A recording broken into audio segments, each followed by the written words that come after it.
for a specific NRCS type employee, so that we would have somebody in our district to do planning, implementation, engineering, mild engineering work, and then validation of the USDA, the Farm Bill stuff for them, so we don't have to count on somebody from Powell to come over, and somebody would be readily available here. Also, the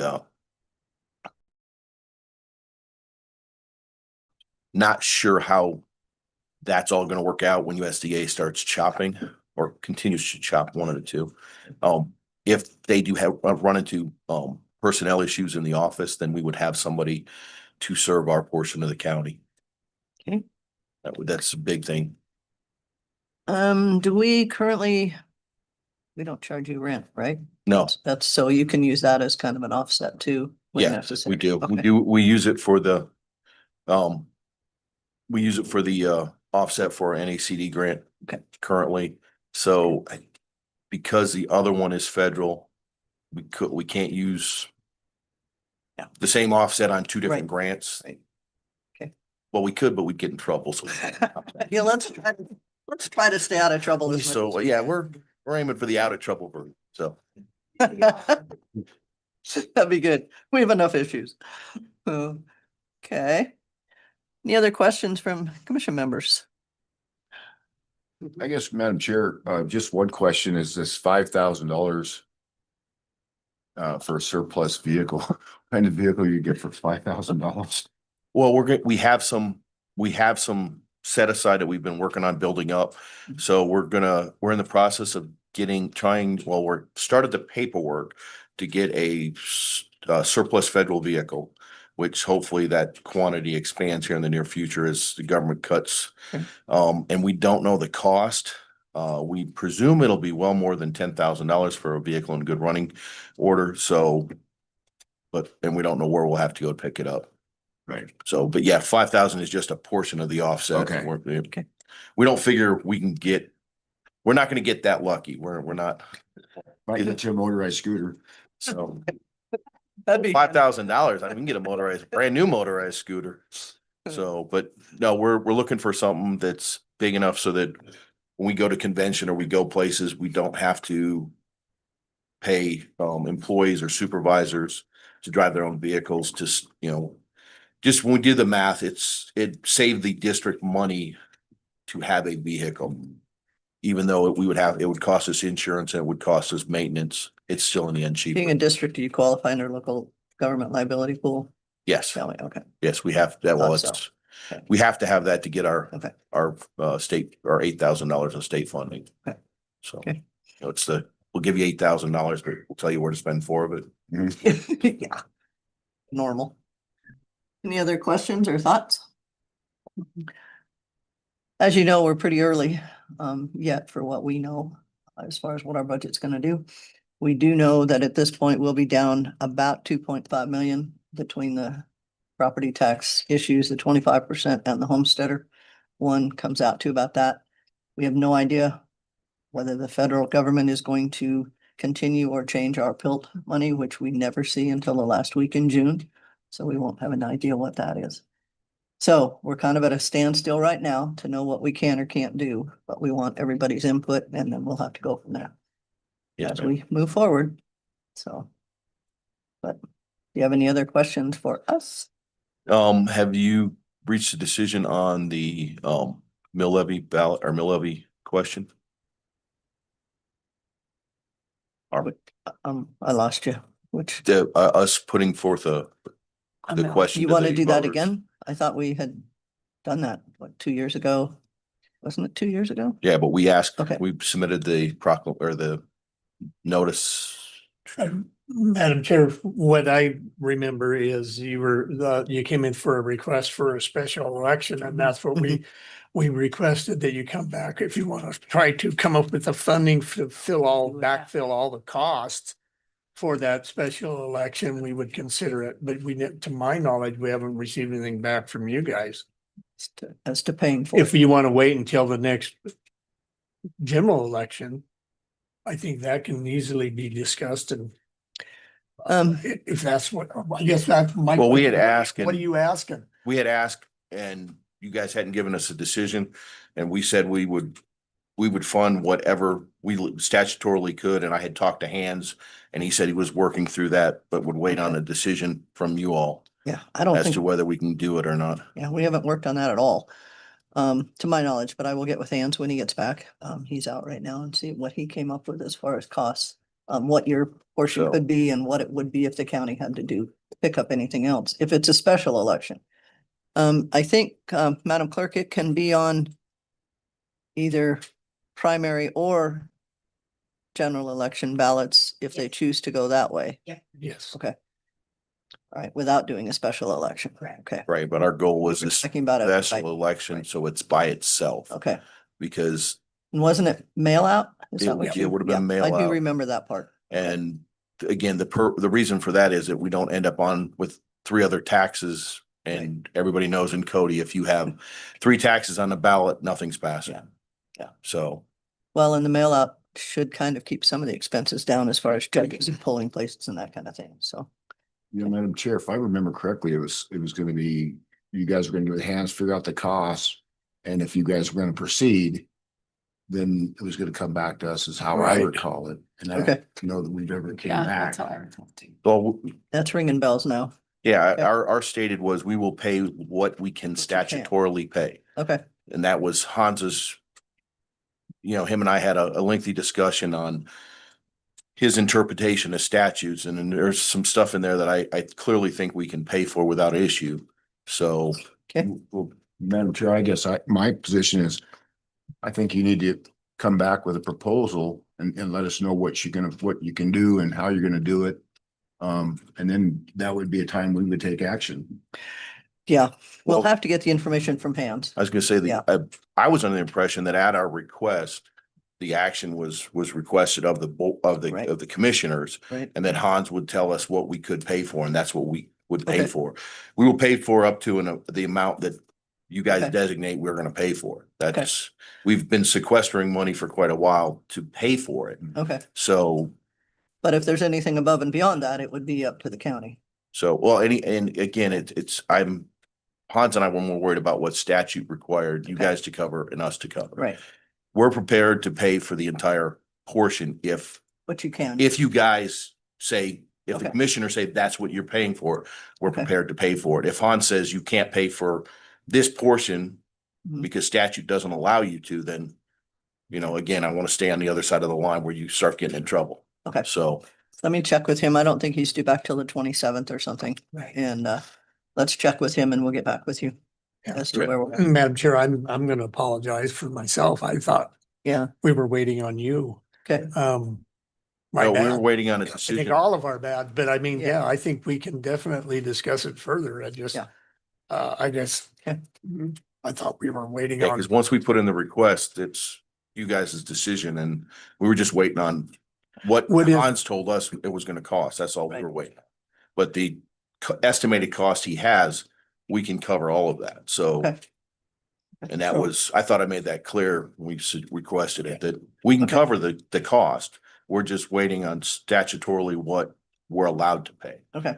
So, All right, let's get that clear with him and we'll get it on the agenda as soon as we possibly can after we clear it with him okay, as to what the numbers need to be, but we'll get with you. Sorry. So, yeah. no worries. That's why I didn't follow up, because that's what you guys Yeah, just let us know. obviously, Government. follow up with us anytime you So- want to. Yeah, okay. All right, any other thoughts budgetarily? The 23rd and 24th of June, we will be spending a day and a half going through all of our own county budgets. They will be coming in, so we'll be in here those 2 days trying to look at the whole picture also. So once we get all that put together, we'll know more. Okay. Okay, And Gabe was we told you about our new employee last time. yes, hi, welcome, Gabe he's doing a phenomenal job. So he's good. running the office and doing everything that we need done. He's So, keeping us out of trouble. As we said, that's a good thing. They know me. Yeah, yeah, yeah. Okay. Good to see you all, Carmen. What? With four supervisors. He should be doing a good job. True. Okay, anything else come to mind or anybody else have any input? Okay, thank you. Thank you, Chairman. Thank you, Commissioners.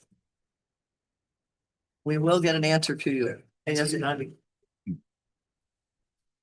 Thank you. Yeah. I thought we were waiting.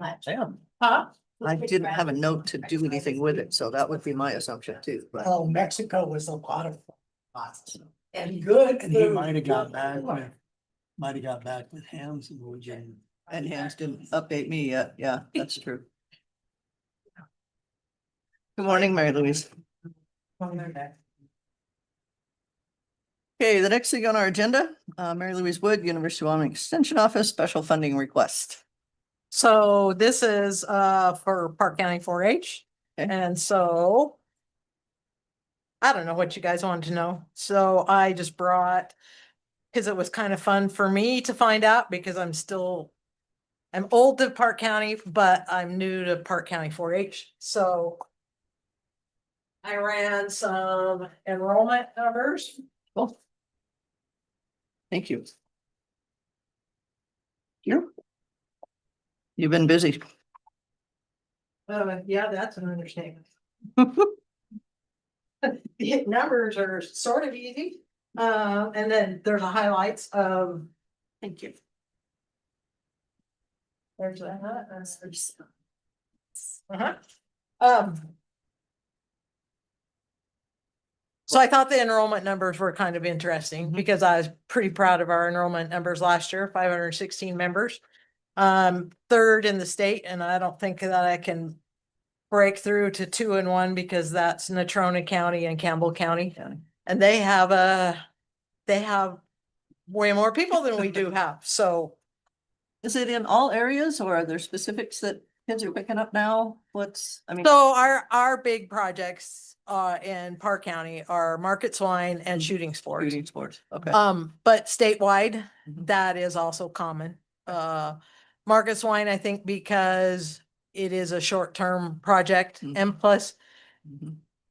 pigs are not necessarily easy to find, but when you find them, like they're a fun project to do and they're not super long-term. They don't take a ton of space. They don't take a ton of feed. So they're relatively inexpensive as a market project. And then shooting sports, where Wyoming is one thing, but also shooting sports is truly led by the volunteers. Mhm. If they wanted to screw it up, they would turn it over to us as the paid people and we would mess it up.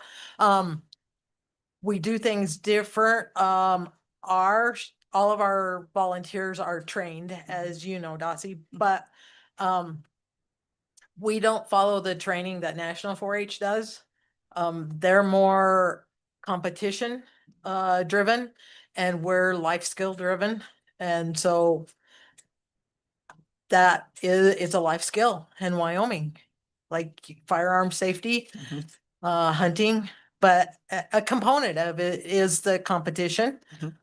And that is our largest statewide event is State Shoot. There's 600 young people that come descend upon Douglas Mhm. and compete in 5 different areas. And some of those areas have multiples within them. Mhm. You don't hear about terrible things happening, like No. it is just a phenomenal event. And they can go on to nationals. Yes, and so Wyoming does participate in nationals, and actually Park County will have 5 youth that will go to nationals at the end of June. And they compete in the same disciplines, but national competition has way different rules than we do as a state, and partly it is because of our size.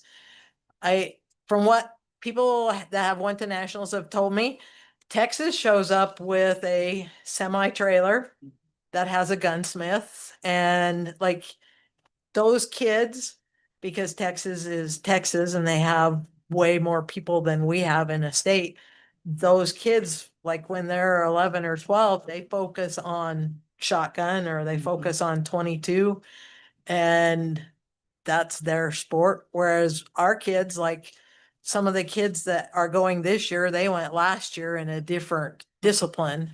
Mhm. Yeah. So, but they still get their names called. We're still competitive with them, even though we don't necessarily have the resources. Mhm. And that's kind of why I'm here, is because I'm asking for resources. Also with the numbers there that I showed you on enrollment, I also showed, what you guys, the commissioners, have, the type of funding that you've done, Mhm. on the, Okay. on your side, on the right-hand side. Right. And I'm sorry, I don't know the history of, like, in my previous county, we didn't have special funding, so this is like a little new to me. Like, I think it's fabulous. So I don't know what the history is there. But I look at the $8,000 and 516 members, we're talking $15.50 of help. And if they were happen to be in the legal system, $15.50 wouldn't go very far. So I like to look at it as a preventative measure. I don't know. Well, I guess on the other side of that, when the kids do have to, when they do join like shooting sports, which my grandkids have been in and through nationals and all that, but I never pay that much attention to what the actual expenses are to the kids. What So families put in. so it depends upon which discipline that they're doing. Okay. Shotgun is the one where that they're gonna they pay more of their own money, Okay. just because whether it's the trap club here in Cody or whether it's the trap club in Powell, a clay fee, and like both entities cut us a bit of a deal. Mhm. But you still have expenses and then just ammo. Okay. We through the 4-H program can get ammo sometimes a little bit at a discount compared if you just go to a retail. Mhm. But still, a night of shotgun practice, they go through 50 shells. Sure. So I Mhm. don't know that type of money off the top of my head, but that's a lot. Okay. We're able to furnish the firearms to most of the kids. Some of them have they do bring their own, but some of it is also like in our air rifle and 22, they have to have certain sights and stuff. And so maybe the grandpa's 22, maybe not be the best for competition. And a lot of those we've gotten through NRA grants. Like I did an NRA grant this year, and so we got 4 22s that they can use. And so on the firearm side, they don't have to, but they end up spending. I mean, it's no different than if it's a market beef, Mhm. they end up buying the beef animal, which right now with the markets, that in itself, even if it's a commercial steer, they spend quite a bit of money. Mhm. They can spend a lot of money if they go buy a club calf, which is a show animal.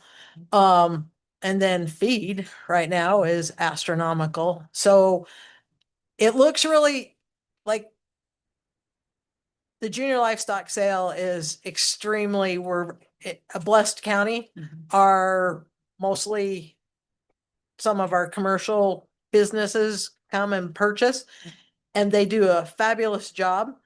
But when those kids actually go and put paper to pencil and figure out what they've put into their project and what they reap, Mhm.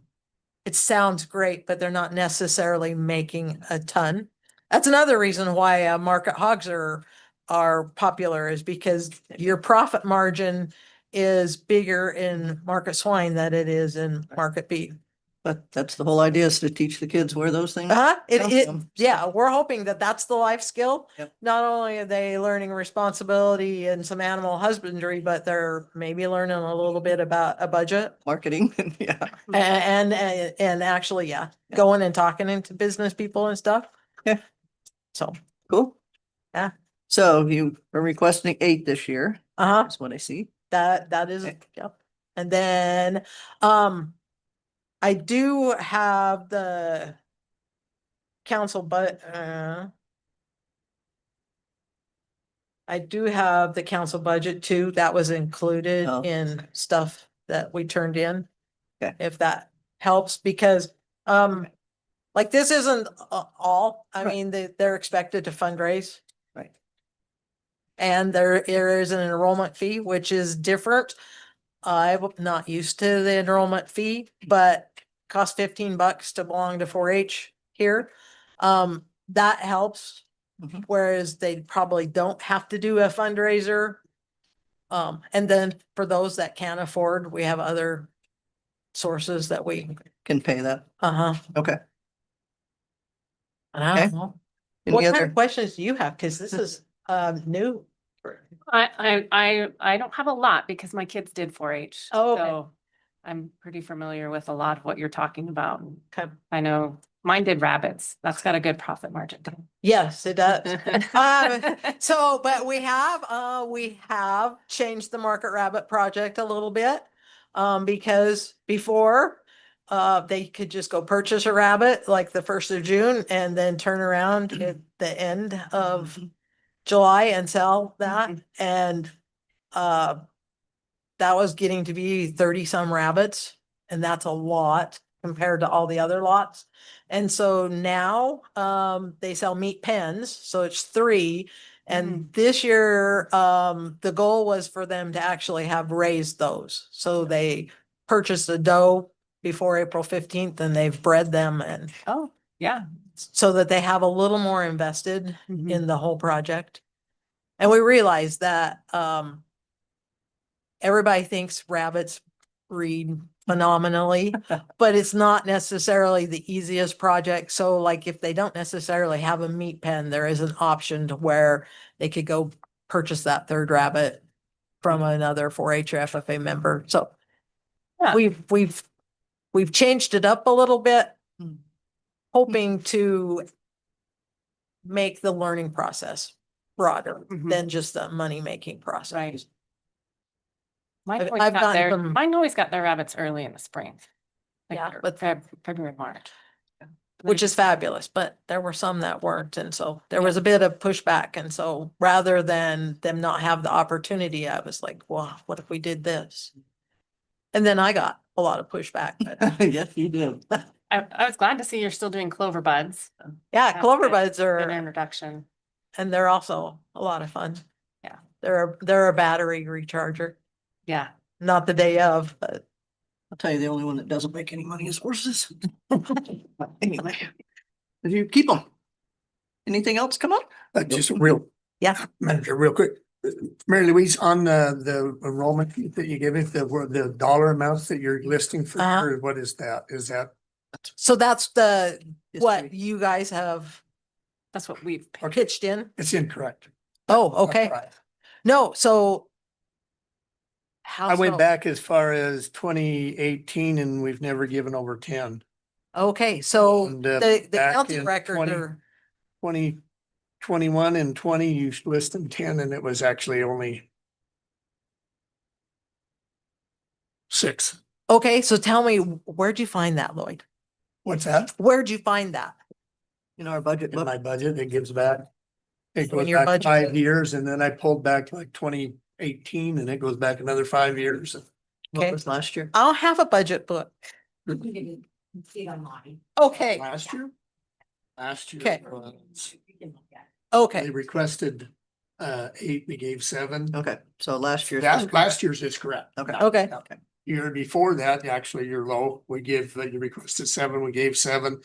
The 3 years before that, 2 years, we gave 6. Go back to 21, you requested 8, we gave 6, and then I have to go back again. Okay. I'm just, okay. it doesn't No, matter. no, that's great, because that means though that the council records are not, Yeah, because I went and looked at their budgets. Okay. Yeah, so interesting. okay. That's good to know, because now I'll get with her or Steve and, It's not that far off, but No. it's showing like we used to give 12,000. I went back as far as 2015 and then I never saw, you requested it, but you didn't get it. oh, okay, so That was it may be the requested That's amount. what's in the council minutes. Requested. Yeah. If I can find those. I bet that's what happened. Okay. But we know this year you're requesting. request- I am requesting 8, yes, and I know that I got 7 last year. Okay. So. Anything else come to mind? Okay. I do appreciate your support Oh, though. no problem. I do have to say that, as you're well aware, we're in a little bit of a shortened budget this year just because of the property tax situation, and we're not sure about a couple other federal things that we usually get, so we're not gonna know a lot of that until really close to the end of June. And when we get there, we'll be able to know more, but the budget doesn't get approved until July 14th, I think, somewhere in there, so we won't know for sure, but we'll sure put it in this way and we'll see what happens. Okay, thanks, I appreciate. Okay? And anytime you guys want to come to stuff, you're always welcome. Thank you. And we can always use volunteers. Yeah, I knew that was coming somehow. Thank you. And I mean, it is a lot of fun. Yeah, it really is. It is. Thanks, guys. You bet. We're on a break till 10:25. Was laughing last year that I got no trouble with my boss because I waited up his check.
You're live.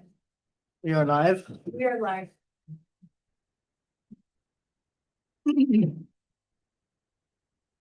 Yeah, we're close enough.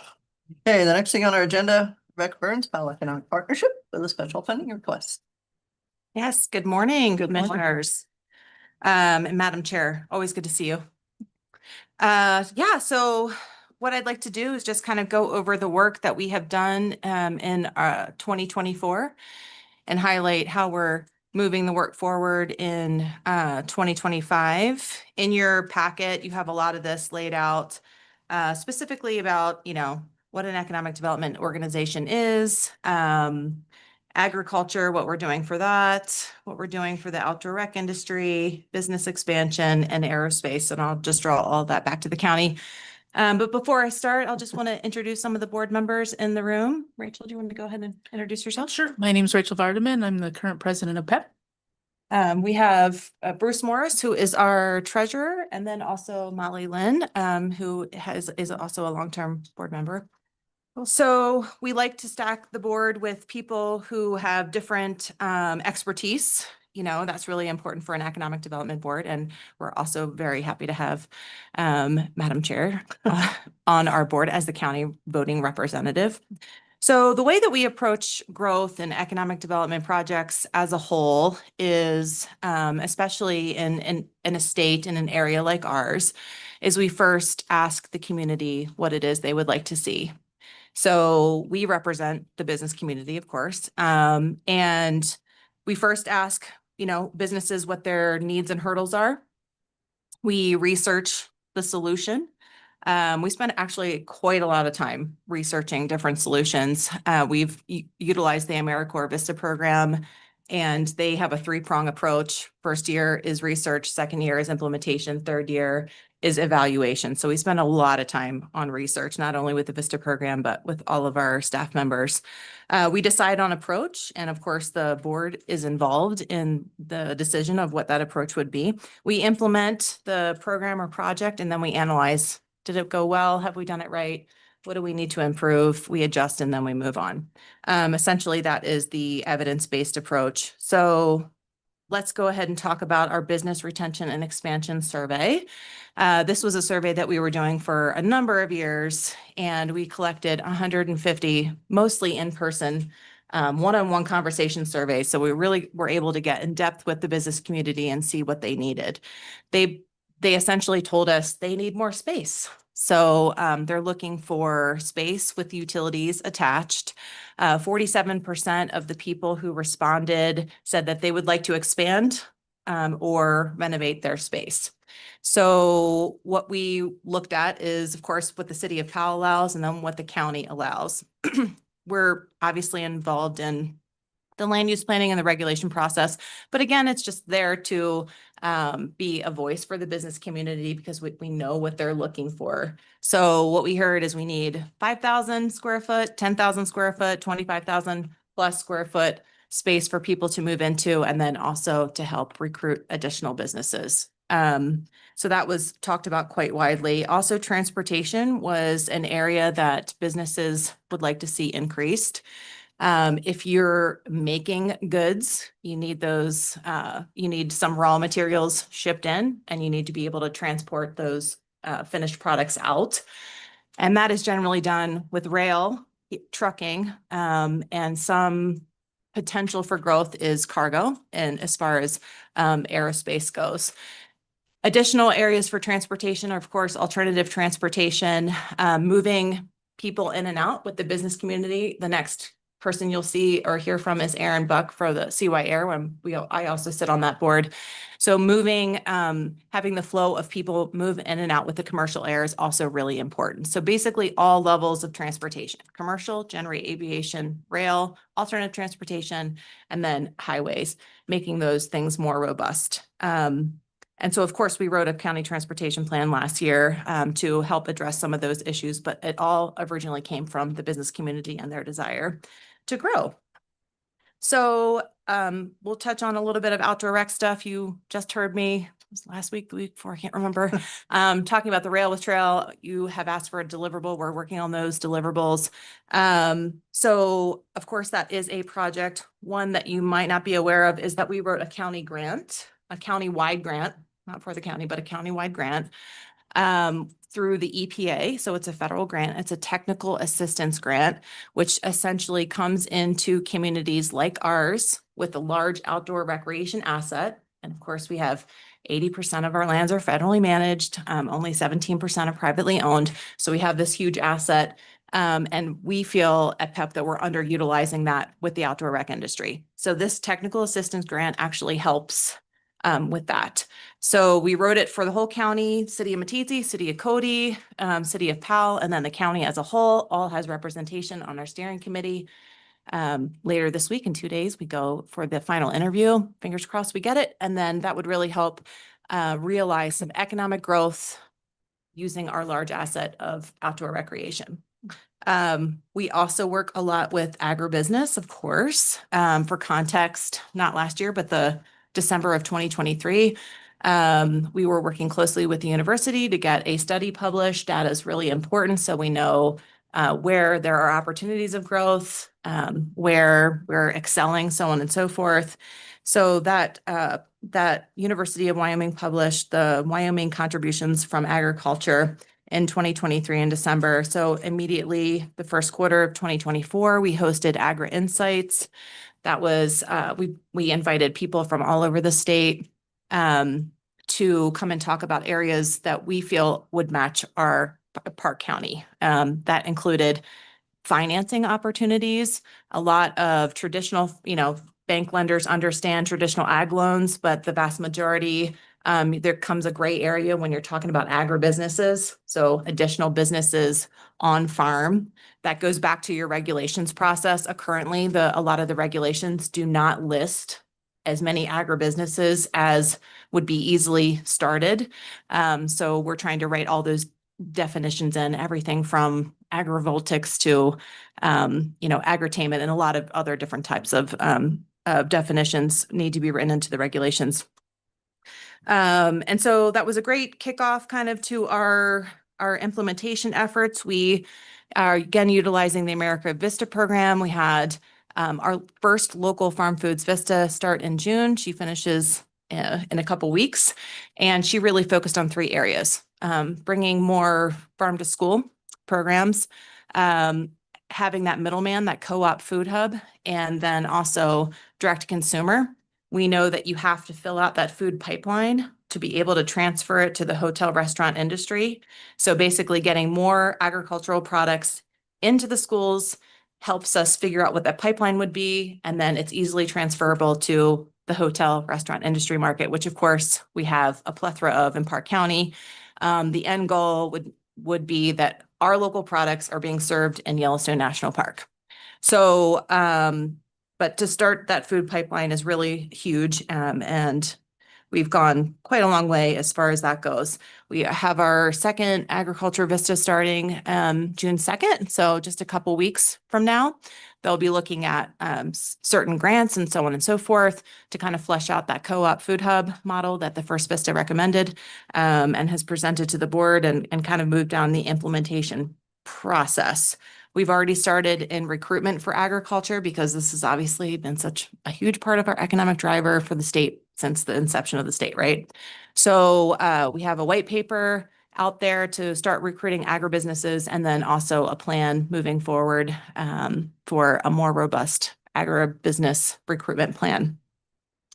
I did want to just touch on aerospace because although this is a City of Powell project because they own the land, and you don't pay for our time to increase aerospace, it's worth mentioning because it obviously has a ripple effect throughout the entire county. But we've been involved in a 10-year master plan with the City of Powell. We have a 3-phase plan to grow aerospace at the Powell Airport. Who knew that there actually was an airport in Powell?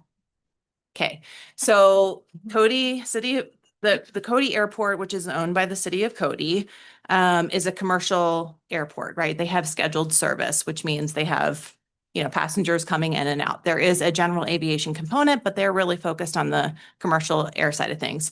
The Powell Airport is a general aviation airport with a specialization in UAV research and development and manufacturing.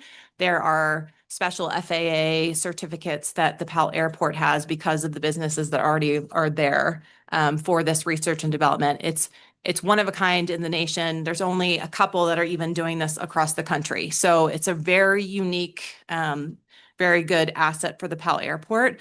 But when we're talking about like cargo, for example, moving in and out, we have tons of space out there, and that would have a ripple effect throughout all of the businesses. So yeah, essentially we're moving through the process to grow that airport and to grow aerospace in general. Our request for this year is 20,000, but we've got it in a little bit different manner than we normally do. What we'd like to do is to remove any ambiguity and have our work be as transparent as possible. So what we would like to do is start tracking our hours and then charge back to the county for any grant writing, grant facilitation, and economic development at $50 an hour, up to 400 hours, which would equal 20,000, but you will only pay for the hours that we work for you. Would you like to add anything? I can see Colleen's wheels turning as far as what is that possible to have it built in that way? Instead of just putting it in their budget? So have them basically, bill for, yeah, we have a 50, it would be like more of a consultant than like just you get a dollar amount and then it's divvied up by the quarter. I don't, we can do that. We just have to give me the 20,000 and trust that that's what you're using it for. And you guys can track it your own way. Well, we're certainly happy to report. And report, yep, track and report. Okay. Because I don't know. the consultant is what's throwing me. It's more like defining the scope of work Mhm. and then completing the scope of work. That's what I mean. So having, again, removing ambiguity Right. and just making the work more transparent and really better defining what that scope of work would be. And then, when the work is completed, then the county would pay, that type of thing. Yeah, see, I'm just thinking we don't have you in necessarily a line item saying accept the special funding, and we don't have a way to Yeah, we don't. do that receipting and pay out there, but we'll talk to Steve about it and see if there's Yeah, anything that Because could be we done. got special funding, we pay quarterly. Yep. So. Yeah. Yeah. Okay, we'll look at it. Great. Any questions for us?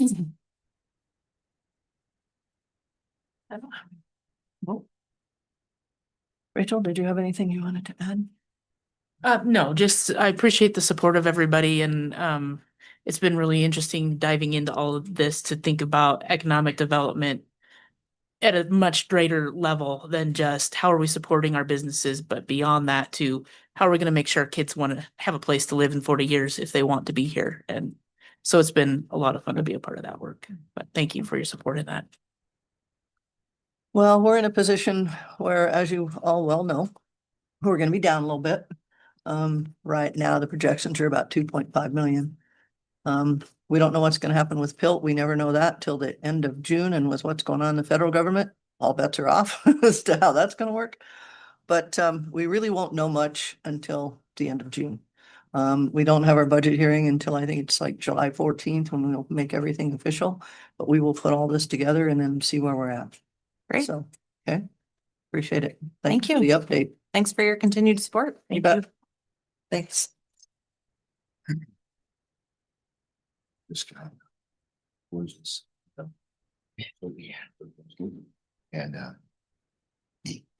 he has his, this thing comes with a command center, flies in there, has a pilot and all that stuff. He's got a couple of those, they can sit like 6-7 hours. They're military grade. Where's he at? Okay. At a Powell Airport. But what he did is he makes these little remotes too. Yeah. So he built two for search and rescue. Did you take one? He flies for. I'm not doing theirs, I'm And just they doing. could sit, we flew from my Powell Airport to the Beartooth. It was about 6 feet long. In the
We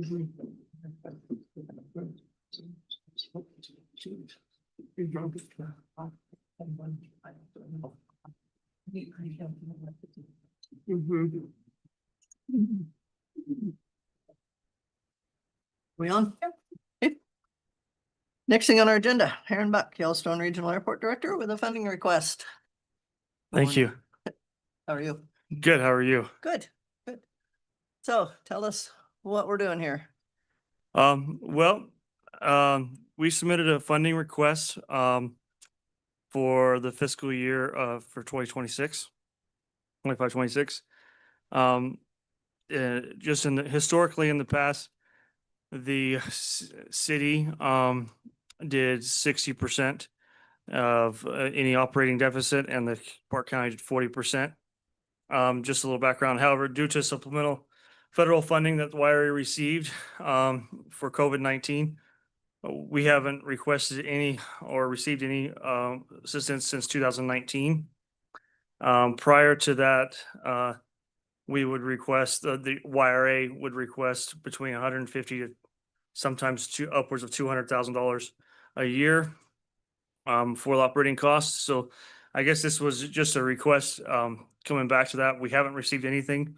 We're no longer receiving that grant from the federal government that we use to cover that.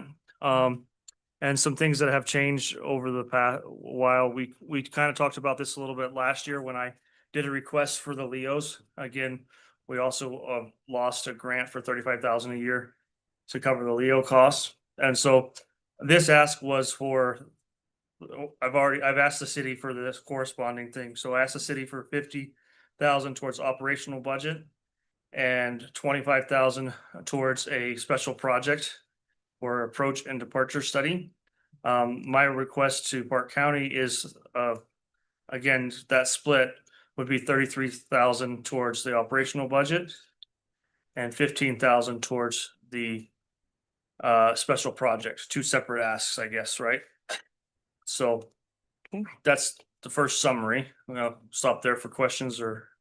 Just a little bit on the approach study. I guess just being familiar with the last couple of years and putting in all the new lights and everything, what's the question on the approach study? So that's a good question. So we did a lot of projects with the lights, and the lights made us eligible for different approaches. Okay. And we had the impression that the FAA would on their own accord do a study and revise the approaches, and they did for runway 22.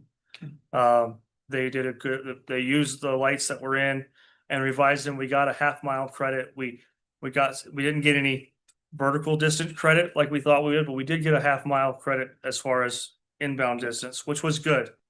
When they started to look at runway 4, it actually got worse with the FAAs, with what they're allowed to do and what their minimums and what their workload does. We've done with some research, I found some communities that have had similar issues with FAA doing planning and not really. The FAA does it from they don't know the community, they don't know the surrounding area. They also don't realize what importance it is to us. So it's not a high priority to make a good approach for them. They do what the easiest and safest manner and go forward. So we've looked into. We actually talked to 2 different companies. We ended up choosing one. It was not only they were cheaper, but we thought that they were more invested in Cody as well, and more. And they did a lot more research and presented a better plan, right? And with the idea, and they've done this for like Hayden Valley, Idaho, some mountain ski resorts, right, where they couldn't get aircraft in at all, and now they're getting in 20 aircraft a day into these low visibility areas. So we're looking specifically at 2 different approaches for runway 4. The goal is one of them is specifically designed for the CRJ 200, which is what we services us, right, without getting too deep in the woods. And the other one would be for larger, better aircraft, right? The first one would reduce our minimums by 200 feet, which would catch about, I would say, doing research, 70% of our storms. If we can get to that range that he's hoping to get us to, you're gonna be able to get in here even if it's snowing. right? And then the next approach, once we get an upgraded aircraft, we'd be able to down to 200 feet visibility. So the goal there is to be ready for that aircraft. Also to be able to go to the airlines and say, hey, as soon as you switch, you'll be more reliable. So it's on you, not Mhm. us now, right? And hopefully incentivize the airline to bring that bigger aircraft, right? So that's the two goals there. The third goal, or the other thing with that, is the departure. There's a departure study as well. That's to decrease the climb gradient out of here. And short answer is that increases the weight load that they can take. So we've had a history, you've probably seen on the internet, people being asked to get off the plane for, volunteers to get off during August or hot months or windy months. The goal there is, if we can decrease the climb gradient, then they won't have the weight load capacity problems they do to ask for those volunteers. So it's to reduce the ask of volunteers and get more people out here. So all this benefits the economy by having, and all your businesses can get out when they expect to get out. They don't have to, wait for volunteers. They can get here when they expect to get here. So it's a huge benefit to reliability and connectivity of our community to the world, right? So that's what the approach and departure study is for. So Okay. yeah, that's pretty Okay. much. Yeah. So if I understand you correctly, in our old budget book, we always had CY Air. But this is really the airport itself. This is the correct? airport itself. Okay, Yeah. and our I commercial. think CYR has a separate Okay. ask, and I'm actually not even going to be here for that one. We They haven't done came. anything. Okay. I'm sorry. Okay. So yeah, this is Just for the need to get it airport in itself. place. The airport next year has a operational shortfall of $208,000. We're not asking for the whole 40% like we did in the past. We have funds in the coffer, or that we want to get this to. We just wanted to. I guess the goal here was a lot of our income that we've created, or one of the incomes that we've created, was having interest off of our savings. Mhm. If we continue to spend our savings, we're going to lose that income revenue source, right? Also, we'd like to be able to invest in capital projects that increase the budget, right? And so I didn't want to be a huge burden Mhm. to the county or the city, but I figured a minimal ask would help the airport continue to grow and not have deficit as much, and also not be a burden on the county and the city. So that's why it's not the whole 40%. It's just a minimal ask. So yeah. Okay. For your consideration, go ahead. Madam Chair, yeah, Aaron, just a question. We're looking at this annual, help with annual budget of 33,000. And then this project cost is 90,000 to bring in the large aircraft and to help out with some of that. My question would be, because I know I ran into this in law enforcement, you bring these big planes, how do you get around, have to have that officer out there? Oh, well, we still have the officer out there. I mean, it's a much further question. Well, it was my understanding when they bring in anything over, I think 80 seats or something, that an officer had to be there within a half hour previous. And I know you've got the deputized people, but I mean, the problem with it, as I read it before, the deputized officer can only do certain things. They've got, without getting into detail, they got 8 things they can enforce. Right. But that wasn't going to be enough for the FAA, that they had to have an actual peace officer out there half hour before, half hour after. And I know the city wasn't willing to do that. The officer we have now actually does qualify or will qualify for the 70 seats and above. When we start talking about, 130 seats plus, we might be in a situation you're talking about. Right. But with providing the officer we do now, and with the limited backup that we request from the county or city, is sufficient. We would have a lot of, for larger aircraft, we would have fencing requirements and updated security requirements to the airport, which we have budgeted into our budget to do this year. So I think we're going to be able to do most of the TSA's requirements in-house. And a follow-up question, Madam Chair. So for 90,000, we're hoping we can get some data that can bring in these larger planes. But I guess my issue is the companies that are willing right now to come in here, how do we get around that? For $90,000, how are we gonna improve that? So for $90,000, we actually get a physical asset. It's kind of like it's a new off ramp to the highway to the sky, basically. It's an approach that'll be on a chart that pilots can use to actually fly and land at our airport, right? So it's not a physical concrete asset, but it's a approach asset on a piece of paper. It's like a new highway that connects to the runway, right? So that's what it's getting, and it approves us to get that in there. Some benefits for commercial flights are lower landing minimums, so they can get in more often, right? Initially, and then if we can get, and then we get even lower if they bring in the higher aircraft. So we're going to get immediate benefit for 1/3 of that. 30,000 of that is that one approach for the current aircraft that they're using, right? We're going to get immediate benefits from that. Also, all of the GA traffic, many of the GA business aircraft that fly in and out of here for the museum or for the hospital or for the other larger businesses that we have that already have this equipment on there, and they're going to get immediate effect of that other approach that's even better, right? And so our businesses are going to benefit from this day one immensely to be able to get here at 200 feet, because those aircraft are actually more advanced than the CRJ 200 that are flying in here. So even the doctors in their little smaller four-seaters have the equipment necessary to use that second approach, that better approach. So it's going to really benefit us for businesses and economy and doctors that are using this other type of aircraft immediately. Now, did that answer your question, or did I? Thank you. Commissioner, do you have anything? I don't. Thank you. I appreciate the Anything else? explanation. I don't have anything else right now.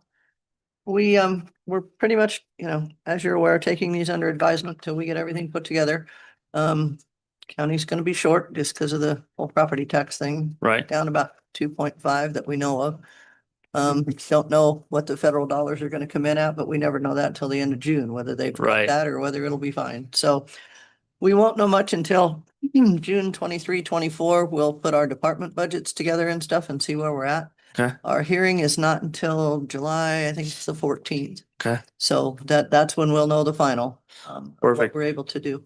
All right. Oh, can I add just one more You thing? betcha. So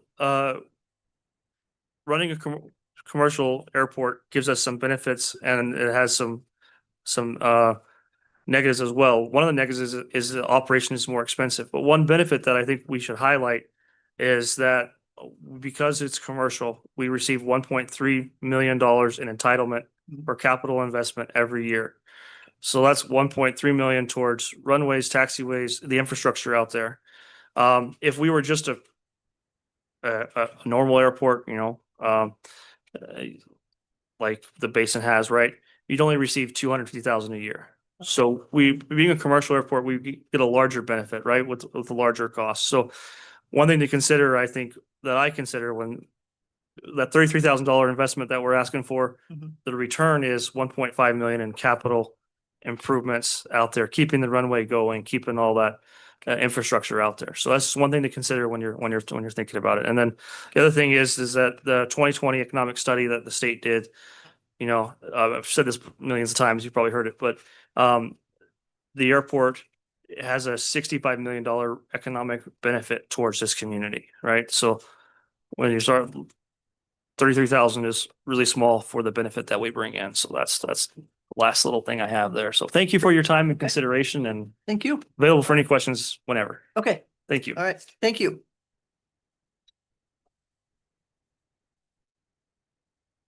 Also, last time I asked about the Leo, you asked about a report of the Leo history. Mhm. I brought 2 of them Okay, for you. This is from 2023 to date. okay.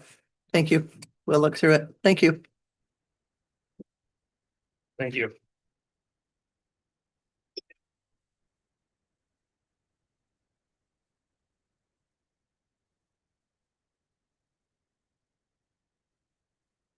Come on in. Assuming Leo law enforcement. No. No. Law enforcement officer. Yeah, police service. Morning. Good morning. So the next thing on our agenda, Jenny Kramer and Erica from the Park County Planning and Zoning Office. Brent, simple sub number 332, final plat review. Thank you, Madam Chair. Pete DePilla, on behalf of John Brency, who is the landowner, submitted a final plat application to request approval of the final plat to create a non-contiguous two-lot simple subdivision comprised of one 11.21 acre lot and one 11.85 acre lot from two 77 acre adjacent properties.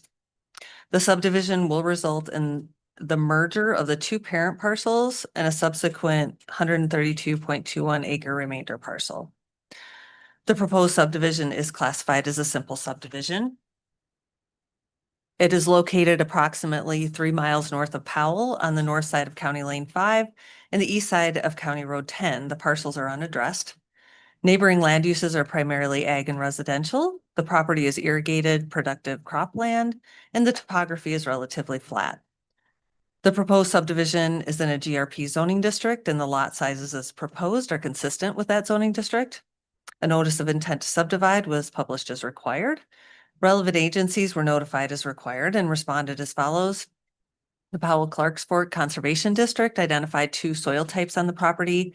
The soil types are rated somewhat limited and very limited regarding dwellings with or without basements and small commercial buildings.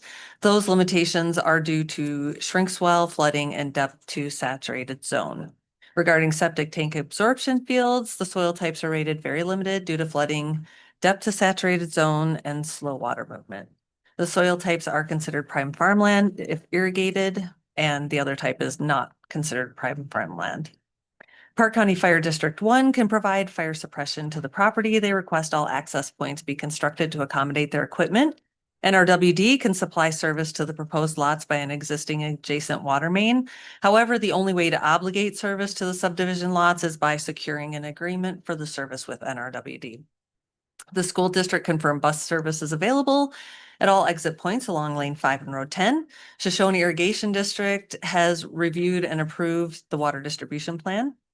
Park County Treasurer stated taxes have been paid. Park County Weed and Pest is requiring a long-term noxious weed management plan. MDU can provide natural gas service. Park County Public Works reported that the property has legal access from Park County Road 10 and Lane 5 by direct frontage to the Park County Road rights of way. No new subdivision roads are proposed. A drainage and erosion control plan will not be required. No public comments have been received. On April 16th, the Planning and Zoning Commission recommended approval of the subdivision with conditions by Resolution 2025-15. The applicants have provided sufficient easements and identified them on the final plat.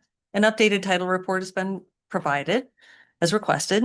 The applicant has placed the appropriate notes and conditions on the final plat with regard to the presence of high groundwater and the potential for required engineered septic systems, well water quality, the permitting requirements for wells with the state engineer's office and the Wyoming Right to Farm and Ranch Act of 1991 on the final plat. An affidavit of subdividers compliance with Wyoming statute 18-5-319 completed and signed by the applicant will be required for recording with a final plat. The plat review committee reviewed the final plat and a corrected plat was submitted. Applicable final plat specifications have been met and supporting documents have been provided as specified in our regulations. And a subdivision improvements agreement is not required since no applicable improvements are proposed or incomplete. Should the commissioners approve this final plat application, staff recommend the following conditions. Number 1, the approval of this final plat shall expire after 18 months unless the final plat is signed by the chairman of the board and recorded by the clerk and recorder. Upon written request in advance of the date of expiration and for good cause shown, the board may grant one extension of time for a period not to exceed 6 months. Number 2, prior to recordation of the final plat, the applicant shall provide an approved long-term noxious weed management plan to the Planning and Zoning Department. Prior to recording the final plat, the applicant shall provide a water distribution plan that has been approved by the Shoshone Irrigation District to the Planning and Zoning Department.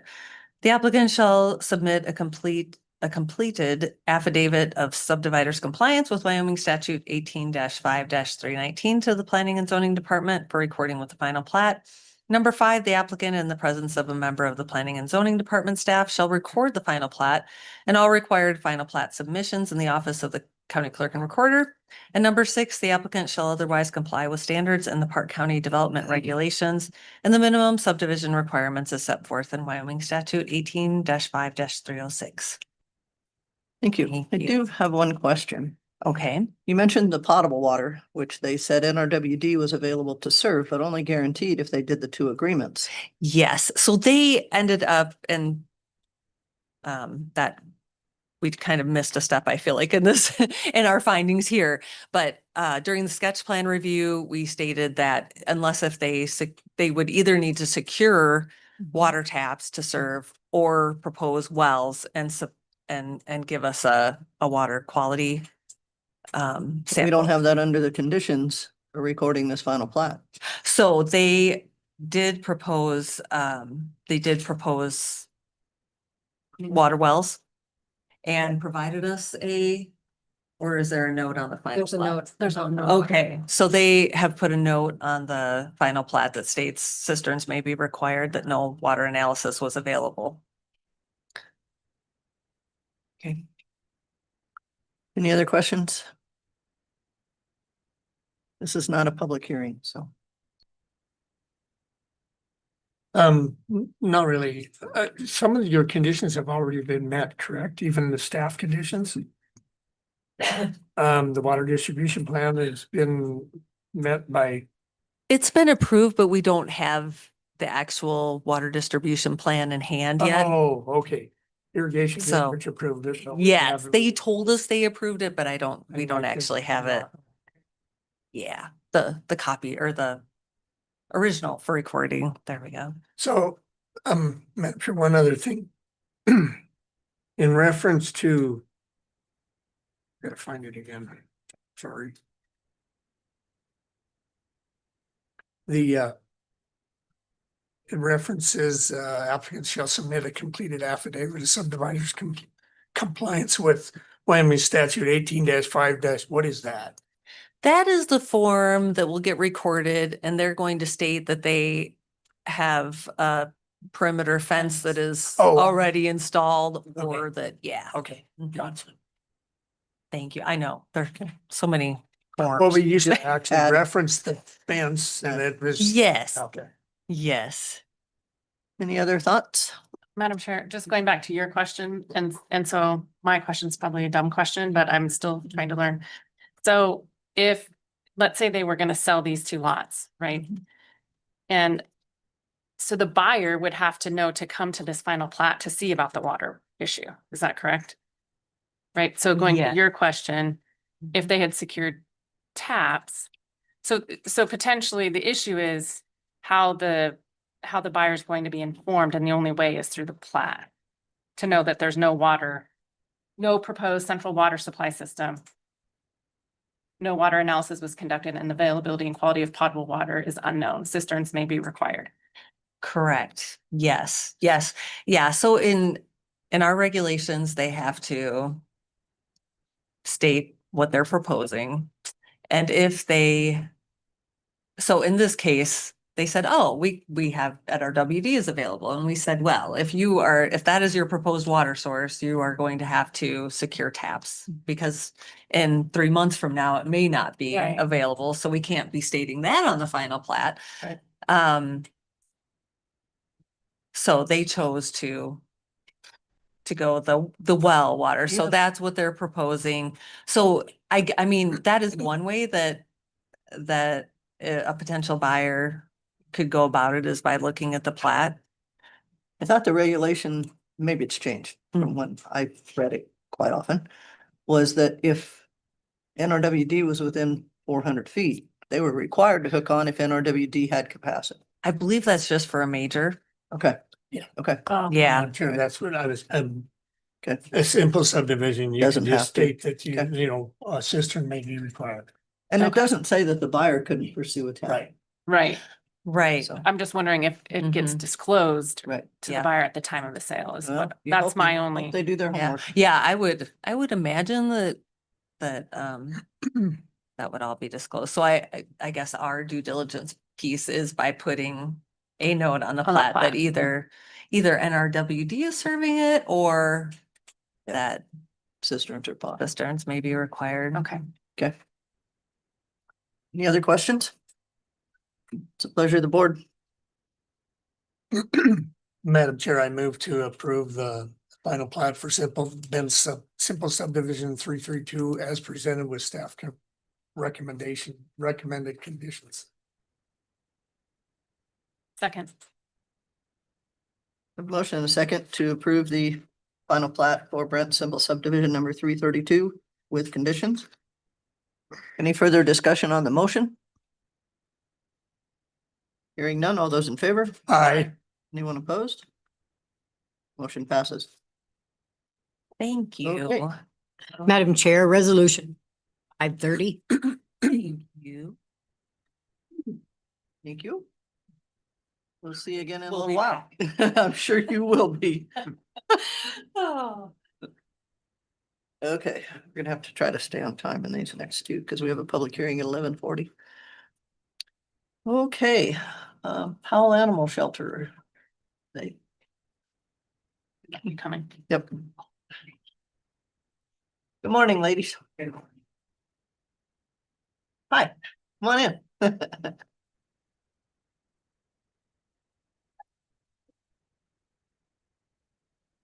You know how this works. You've been here a few times.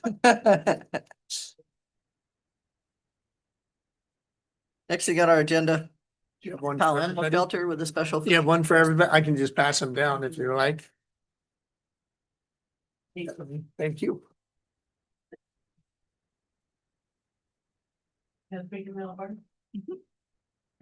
I'm gonna ask you to please use the mic if you can, just because she's recording, so. Appreciate it. Thank you. Anyway, I'm Elfrida Milburn and I represent Powell Animal Shelter. And I'm requesting 3,500 so I can keep feeding these animals. Sure. That keep coming in and take sometimes weeks before somebody comes and wants a dog or a cat. It's been very slow. 3,500, okay?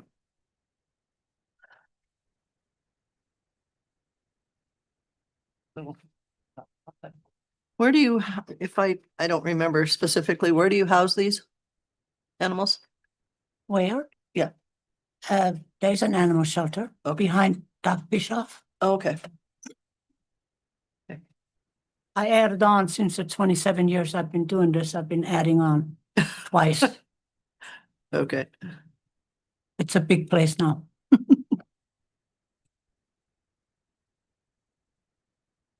And it looks like you get a little bit of help from the city of Powell. Yes, I do. I Okay. get that too. And adoption fees, donations. Yes, yes. Memorials are those donations, basically. Pardon? Memorials are those Yes, donations. a lot of basically? it. Okay, And I have some people that come once a month and bring us a bag of dog Oh, food sure. or, yeah. Thank goodness. it's not gotten any cheaper. And no, and that's the problem, I think, why people don't want to adopt. I Mm, think the food is so expensive. It's true. Everything keeps going up. I apologize. But do you have any other kinds of questions? Madam Chair, it looks like you do have some veterinarians in the area, probably in the Powell area, that do some of the like spay neutering for free without charge or minimal No, charge. That doesn't happen. No? No, I get a discount.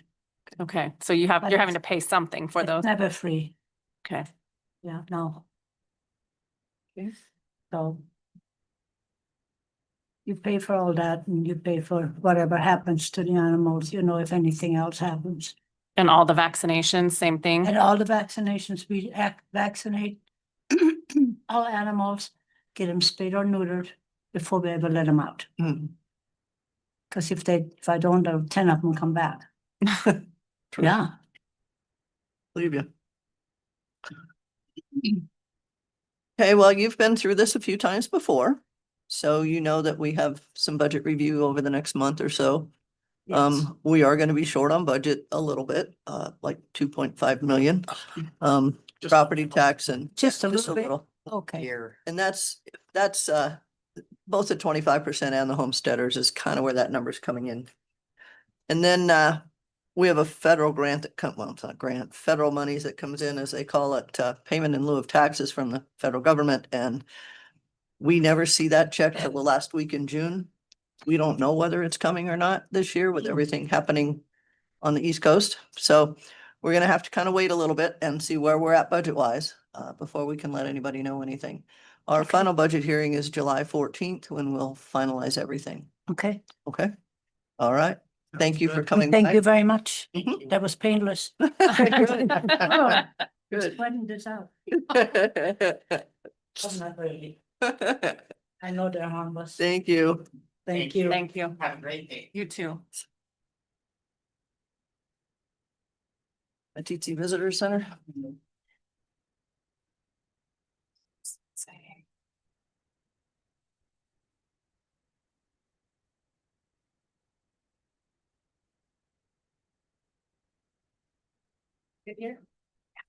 Please. So the next thing on our agenda was a Hubacker. Hubacher. Hubacher. Yes. Okay, sorry about that. No, you're, Matisse Visitor Center with a special funding request. yes. Okay.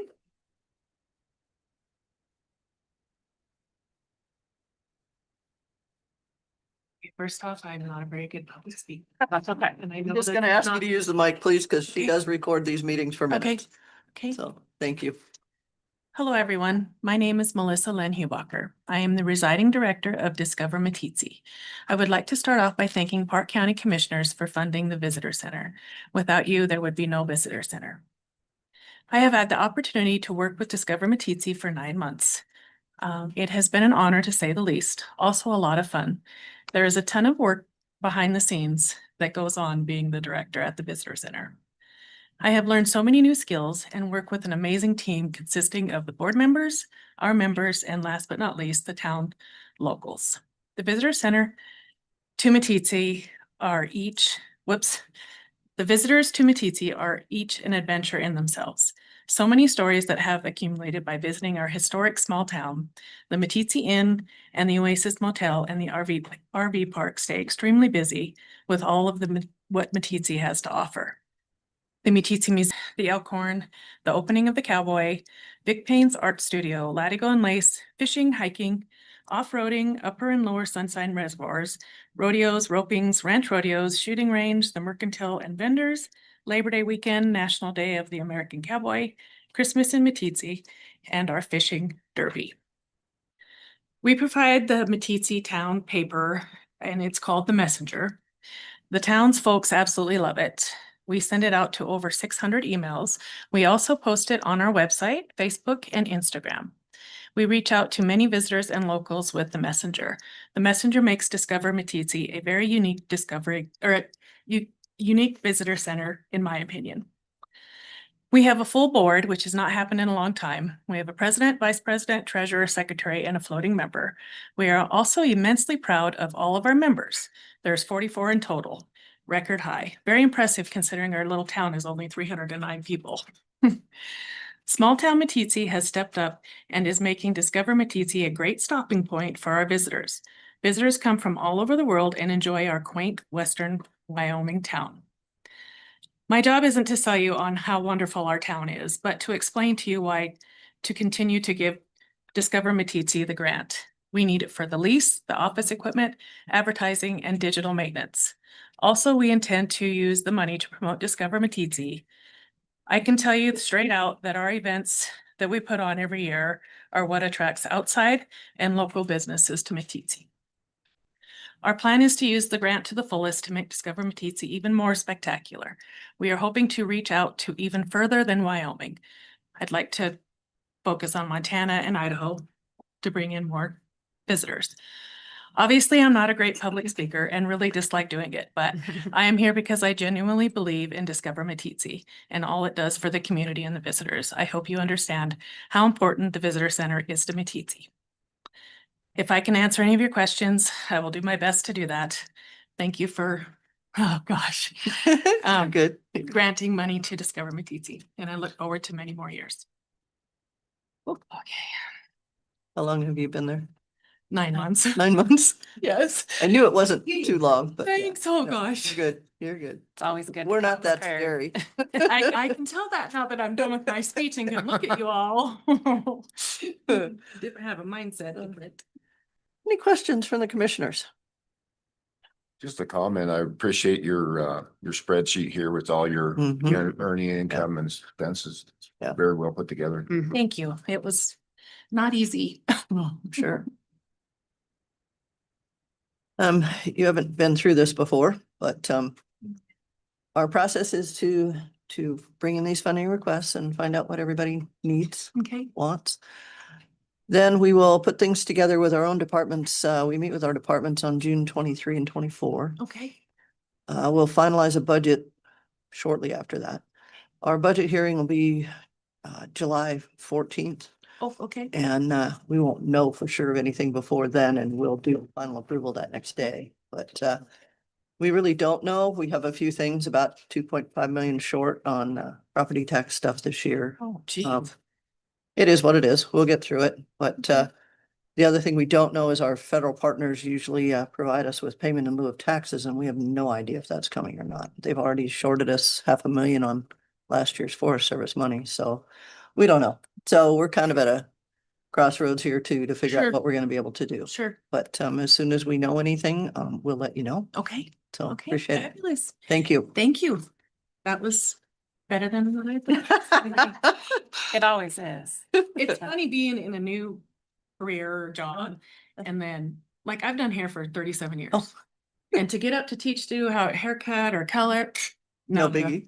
Yeah, but this and knowing numbers and being extremely professional and presenting it. Anyway, thank you all. You betcha. All right.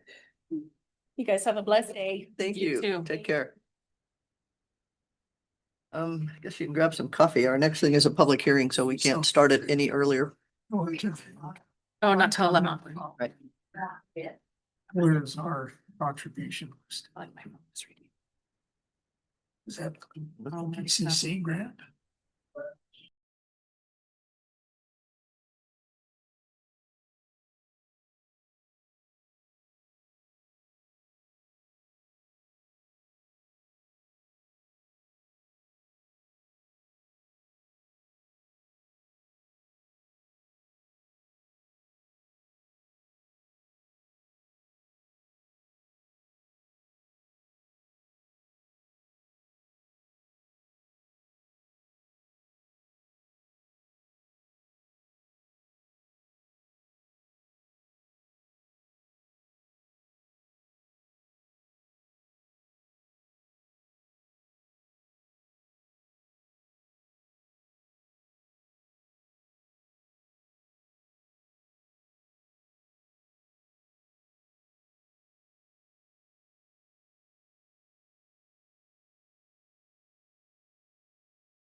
Close enough. Mm. Okay, next thing on our agenda, Jenny Kramer and Erica with planning and zoning. Public hearing, Cody Shooting Complex, SUP 194 amendment. Thank you, Madam Chair. Wes Hansen, as president of the Cody Shooting Complex, submitted a special use permit application to request approval of an amendment to the Cody Shooting Complex Special Use Permit 194 to allow the addition of an approximately 11-acre sporting clay course and a 3-acre archery range to the existing facility. The complex has been in operation since August of 1996 and was issued a special use permit by the Board of County Commissioners on June 16th, 2020 by Resolution 2020-25. The property is owned by Park County, and you as the board reviewed the application on April 15th and consented to the filing of it as an amended special use application. The use is classified as a major recreation facility. It is located in general rural 35-acre zoning district, and major recreation facility uses are allowed in this zoning district, providing an SUP is approved. The use is located approximately 2 miles northwest of the city of Cody, northwest of County Road 7WC.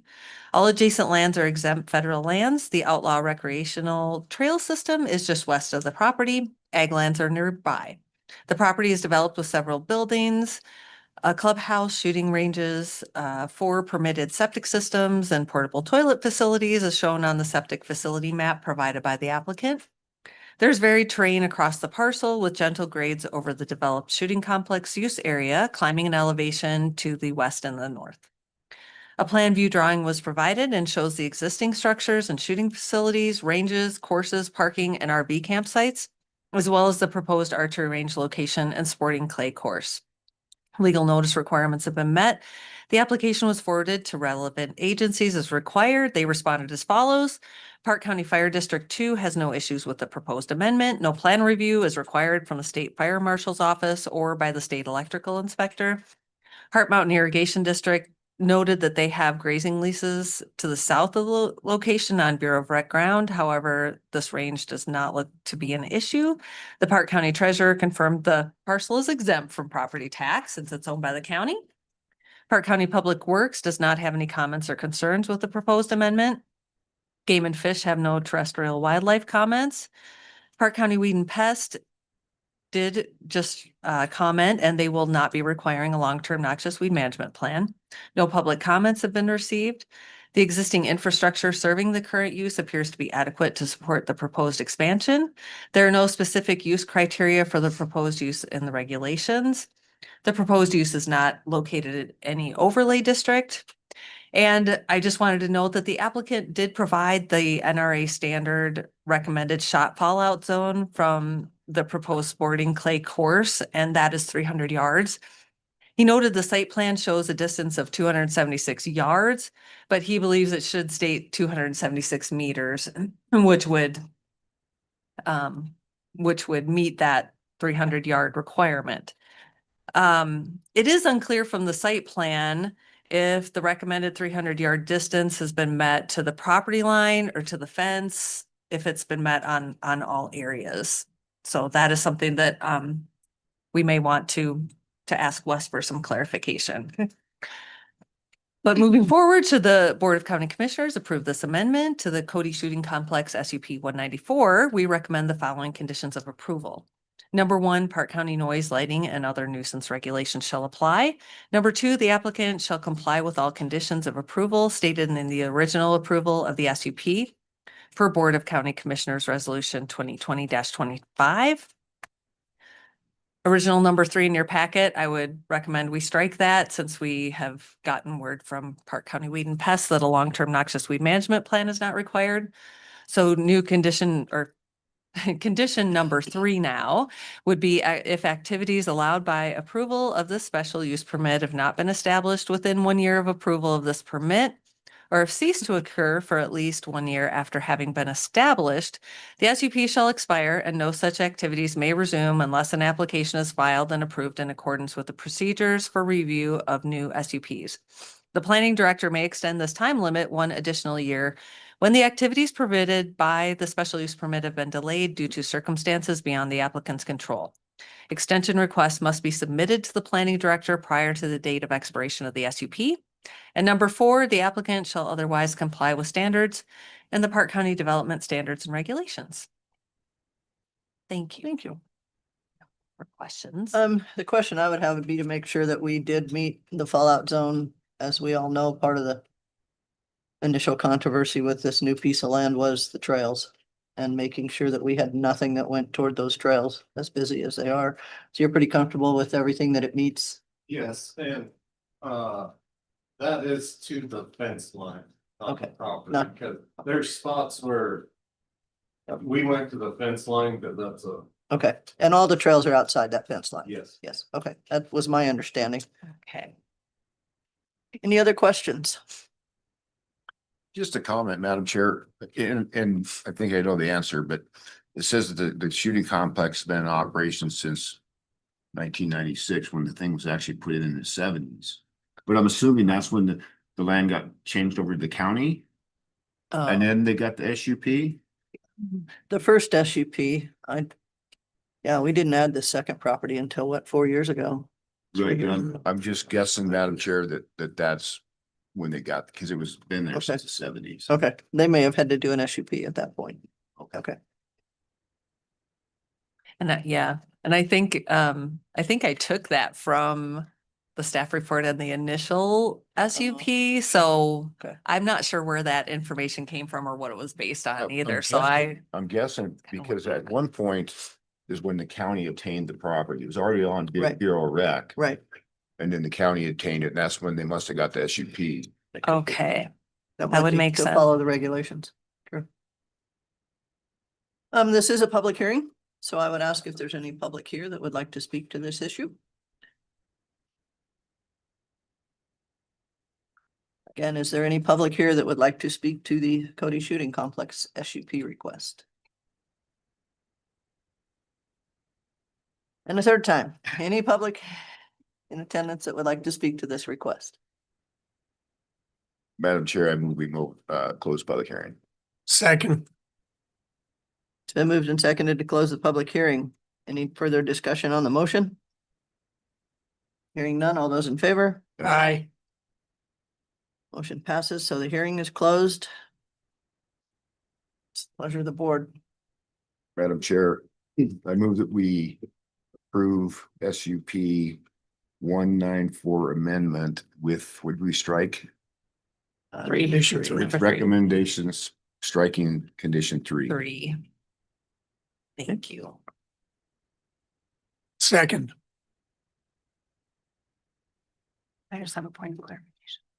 Madam Chair, I know we have a motion in a second, but just for discussion, I just have one point of clarification. So Wes, it says in here that, you know, the 300 yards is the recommended shot fallout zone for shot size under 7.5. So, and you show that you have a sign up there and you don't have any instance where the shot size is bigger. Have you ever had that issue, or how do you address that issue if someone's visiting So. and not a, you know, not a regular user of the, because my main concern is just the safety of the people that are utilizing the trails. So our clay venues are operated under open hours with a venue manager there. This is a twofold because our insurance also requires 7.5 shot because Okay. they know that bigger shot goes Further. further. So it is posted in every Clay's clubhouse.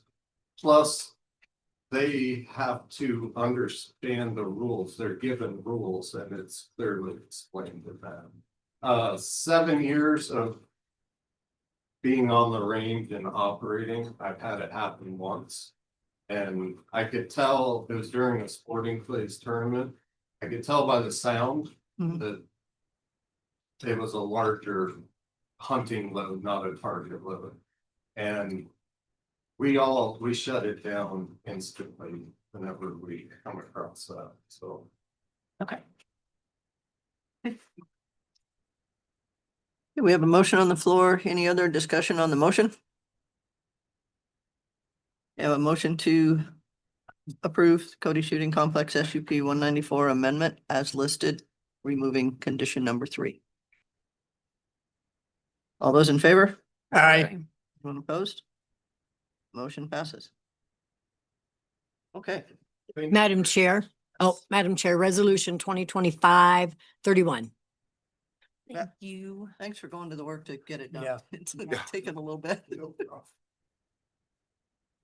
Okay, with that, we are back at 1:15 with another public hearing.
Okay.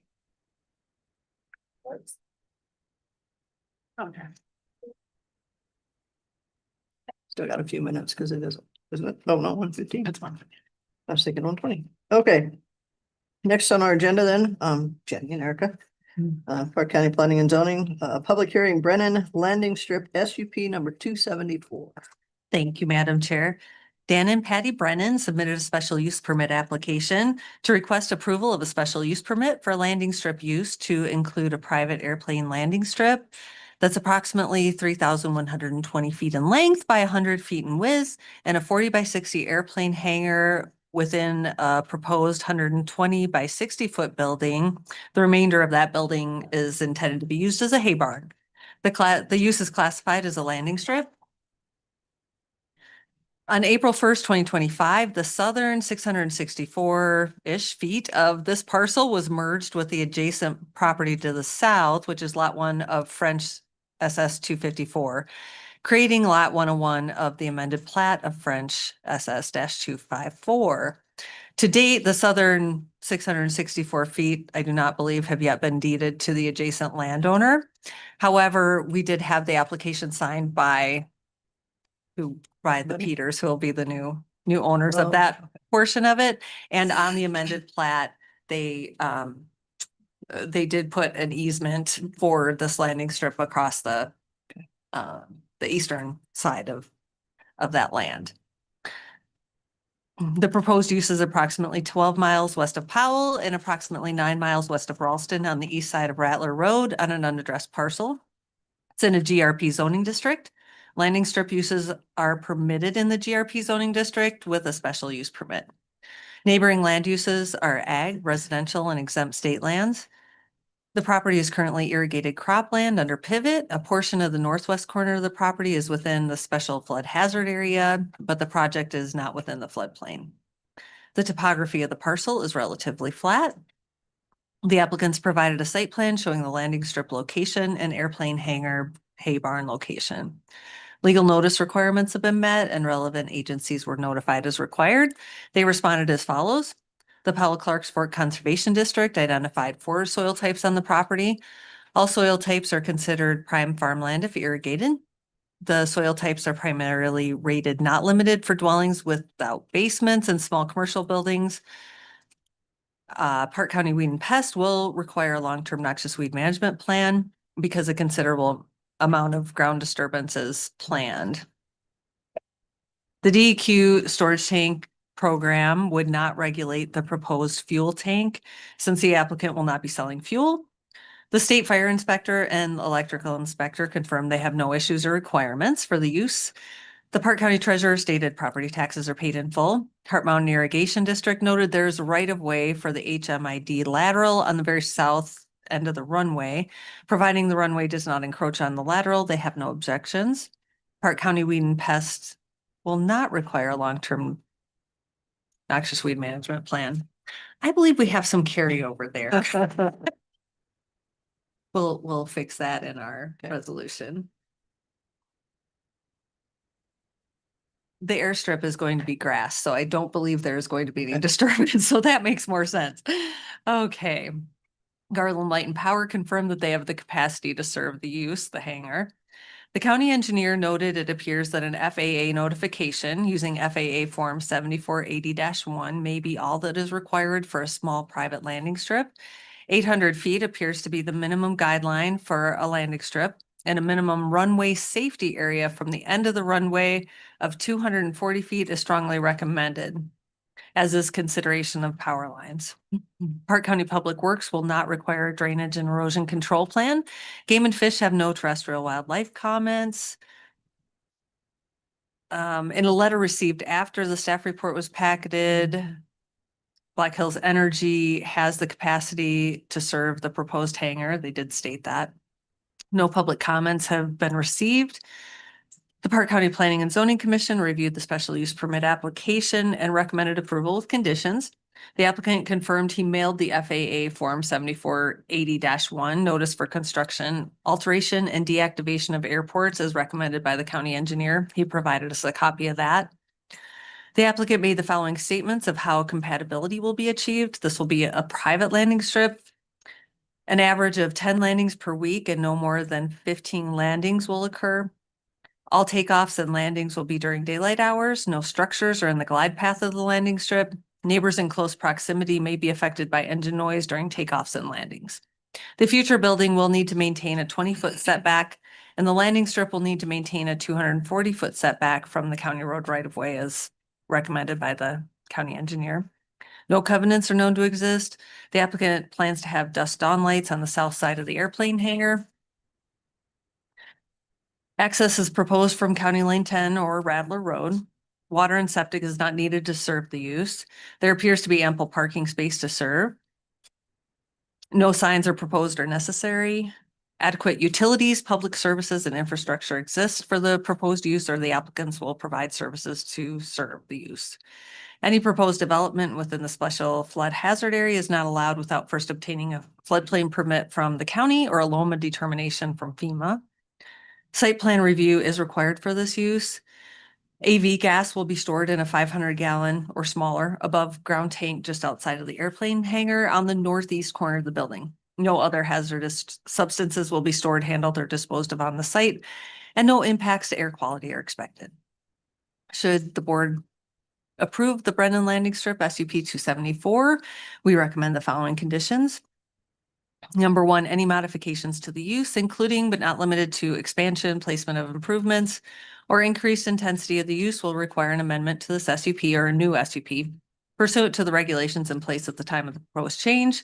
Number two, Park County noise, lighting, and other nuisance regulations shall apply. Number three, if activities allowed by approval of the special use permit have not been established within 1 year of approval of this permit, or have ceased to occur for at least 1 year after having been established, the SUP shall expire, and no such activities may resume unless an application is filed and approved in accordance with the procedures for review of new SUPs. The planning director may extend this time limit may extend this time limit 1 additional year when the activities permitted by the special use permit have been delayed due to circumstances beyond the applicant's control. Extension requests must be submitted to the planning director prior to the date of expiration of the SUP.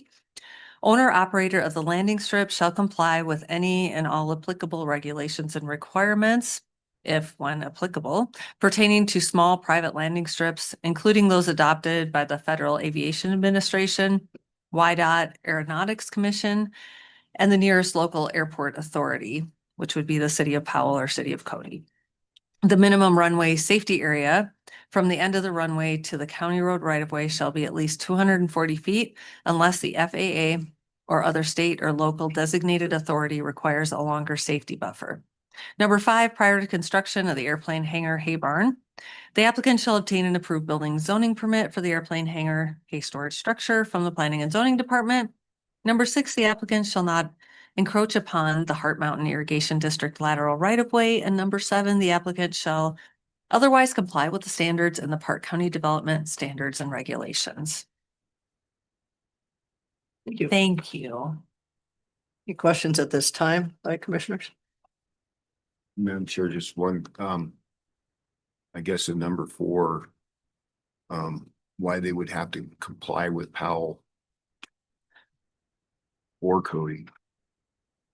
That was something, the county engineer had done some research about any potential requirements that any entity might have. And so he recommended that condition. Okay.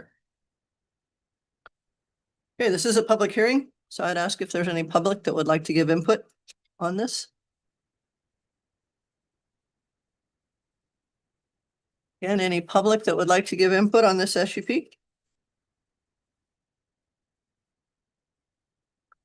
Any public input? Hearing none? Madam Chair, I move to close public hearing. Second. Been moved and seconded to close the public hearing. Any discussion on the motion? Hearing none, all those in favor? Aye. Anyone opposed? Okay. Hearing is closed.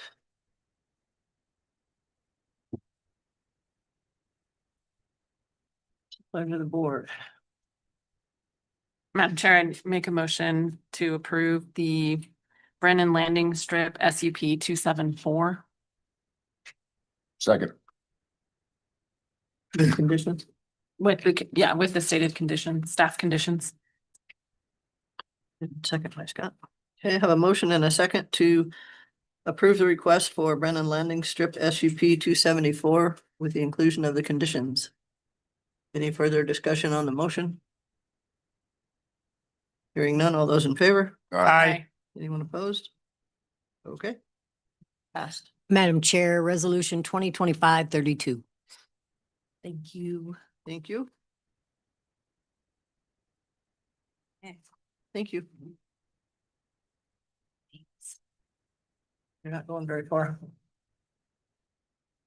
No, right, yeah, 4 minutes for, Okay. for on time, right? But yeah, I guess we have to wait. 3 minutes. Stay put. Okay. Few minutes. Are you expecting anybody? No. Huge. Yes, Yeah, I'm scared.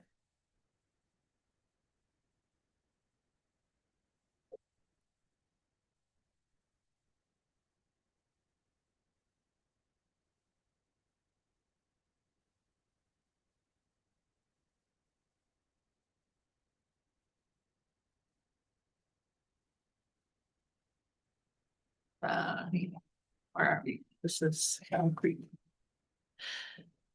Sketch plan. Oh, it was just telling me.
Probably close enough. Mine says 129.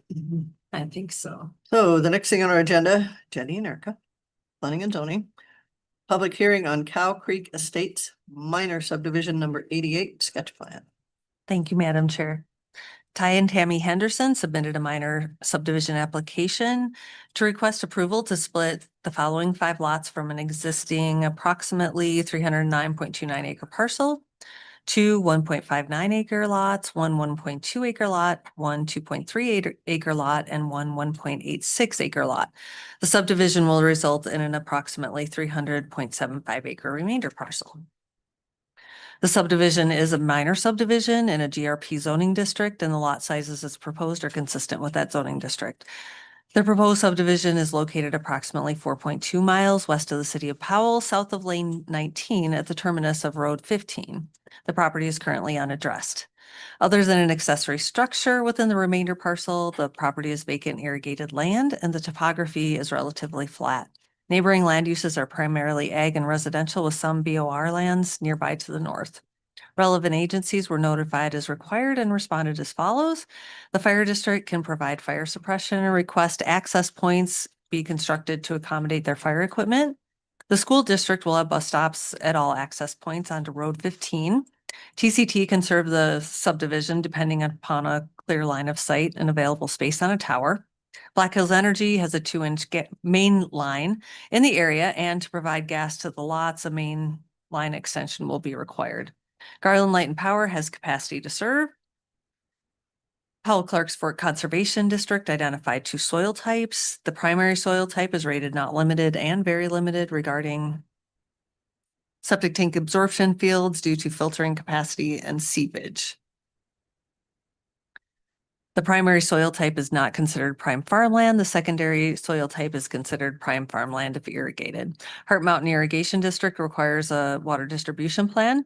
Park County Weed and Pest will require a long-term noxious weed management plan. Park County Treasurer stated that taxes are currently delinquent. Game and Fish stated they have no terrestrial wildlife comments for this project, but offered their standard subdivision language to help mitigate wildlife issues. USPS can deliver mail for the new addresses.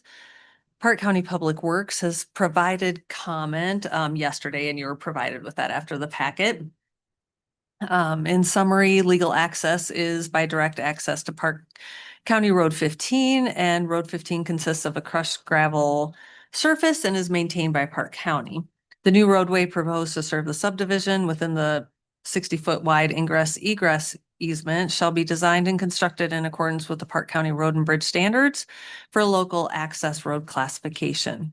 Prior to initiation of any road construction activities, plans shall be submitted to Public Works for review and approval. Plans shall be prepared under direction of a Wyoming licensed professional engineer and contain the signed seal of the design engineer. Once constructed, the engineer of record shall provide certification that the road improvements and utilities were constructed in accordance with the approved plans and technical specifications. Construction quality assurance data, photographs, and other supporting information shall accompany the certification. The individual lot owners should be required to be part of a road improvement and maintenance agreement for the entirety of the proposed roadway. A right-of-way permit will be required to construct any new access points or improve any existing accesses off of the county road. The roadway will be required to be named, and the applicant will need to submit a request for road name application to Public Works to begin that process. Drainage plans shall also be included in the construction plans for the roadway and shall include calculations, locations, and details of drainage ditches and culverts. No public comments have been received. No hazardous features are known to exist on the property. The access road from Road 15 will be maintained by the individual lot owner over and across their lots to the adjacent lots as shown on the sketch plan. The surveyors provided a conceptual drawing showing potential placement of a residential structure and small wastewater system, in addition to room for a replacement leach field on each lot in the sketch plan. Due to easements causing restrictions on developable area, staff is concerned that there may not be adequate room for wells, driveways, parking, accessory structures. Percolation tests on proposed lots 1, 3, and 5 indicated a perk rate of 20 minutes per inch. Excavation cuts on the same lots revealed no groundwater at depths of 7, 8, and 9 feet below the surface respectively. Groundwater was not present in the excavation. However, the cuts were made outside of active irrigation times when groundwater is expected to be at the highest level. Domestic water is proposed by individual on-site wells to be permitted and approved by the state engineer's office. A water sample taken from 963 Road 15 was analyzed, and the results indicate the water sample does not meet SDWA requirements for all the elements tested. Total coliform and E. coli bacteria were absent. Nitrate was found at 7.9 milligrams per liter, which is above normal natural levels. That means a probable pollution source exists and consumers should monitor annually for changes. Fluoride was reported at 6.1 milligrams per liter.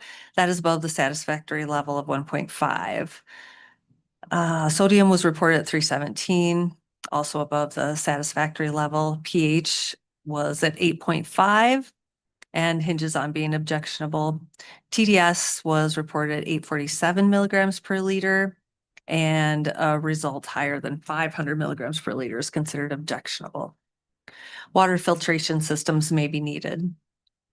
Ag impacts to the subdivision have been addressed, as well as impacts of surrounding ag activities on the subdivision, with the exception of addressing control of pests or litter and the confinement of domestic pets. The subdivision land is partially located in an ag overlay district. No stream or river is within or adjacent to the proposed subdivision. The applicants will be required to state how driveway and road maintenance responsibility will be shared on the final plat and disclosure statement, or provide a driveway road maintenance agreement to be recorded with the final plat. An HOA will be required if common facilities maintained by lot owners are proposed.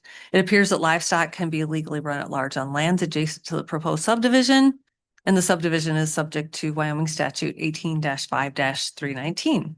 Note regarding the Wyoming Right to Farm and Ranch Act of 1991 shall be placed on the final plat. The Planning and Zoning Commission reviewed the sketch plan and application. They recommended approval with conditions noted in resolution 2025-17. And approval standard requirements pertaining to sketch plan review have been met. Planning staff recommends approval of the sketch plan of Cow Creek Estates MS-88 with following conditions.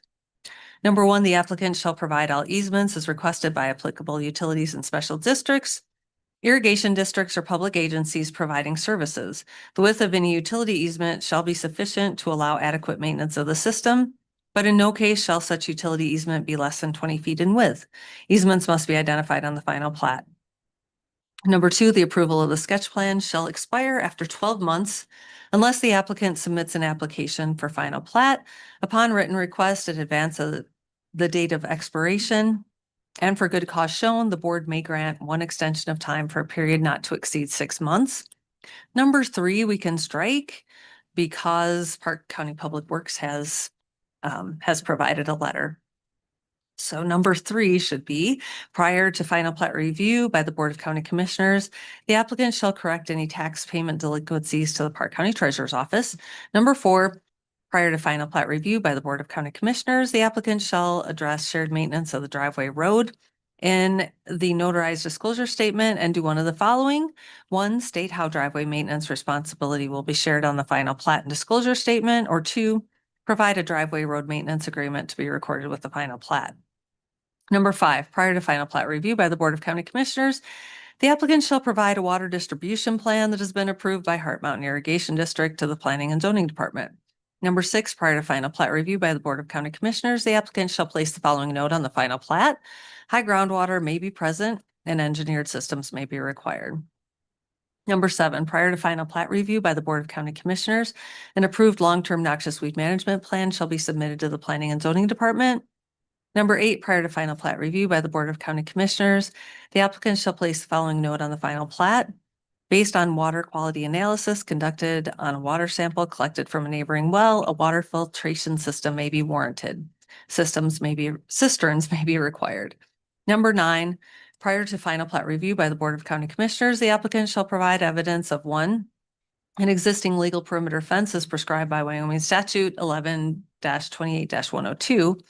Two, written consent from all adjacent landowners of perimeter fence is not necessary. Or three, plans to construct a perimeter fence is required by statute and in accordance with Wyoming Statute 18-5-306 A13. Number 10, prior to final plat review by the Board of County Commissioners, the applicant shall submit an appropriate subdivision improvements agreement, if applicable, addressing all required improvements.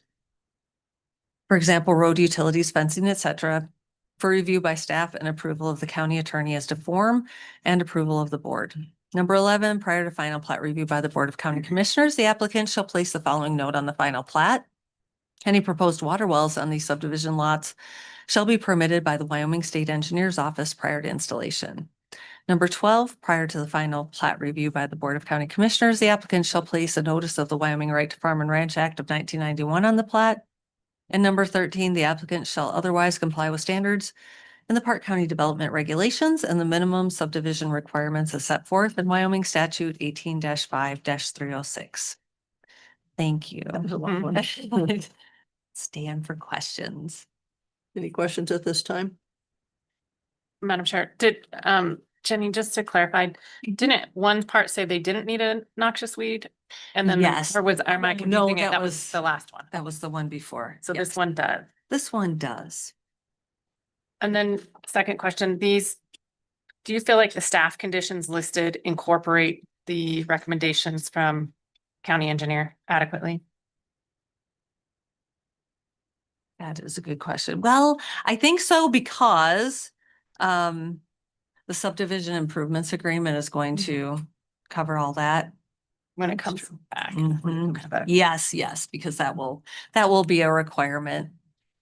For final. So those plans will be submitted, that they detailed what's required, so they will They will not move it on to the county attorney and board until they're satisfied with the plans that have been submitted. Okay. Thank you. This is a public hearing. Is there anyone that would like to speak to the Cow Creek Estates minor subdivision number 88 sketch plan?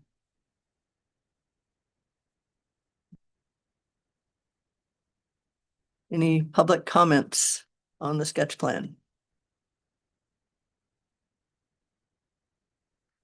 Third time. Any public comments on the sketch plan? Okay, Madam Chair, and I make a motion to close the public hearing. Second, it's been moved and seconded to close the public hearing. Any discussion on the motion? Hearing none, all those in favor? I, Anyone opposed? Motion passes. Okay, what's the pleasure of the board?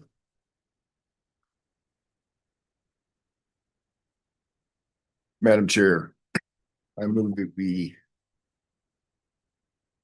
approve the Cow Creek Estates MS 88 sketch plan, striking condition number 3, but with the recommended conditions. second,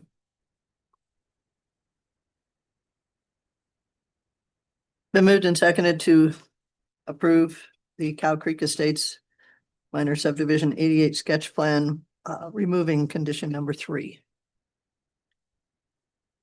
Any further discussion on the motion? Hearing none, all those in favor? I, Anyone opposed? Motion passes.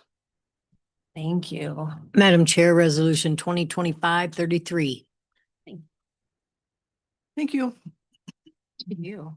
I'm gonna sneak out for 2 minutes. It's about all you got.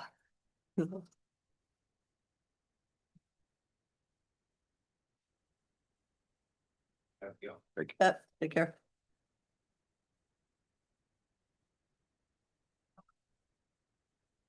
Now we're on. No, that was. I mean, Horizon. Horizon.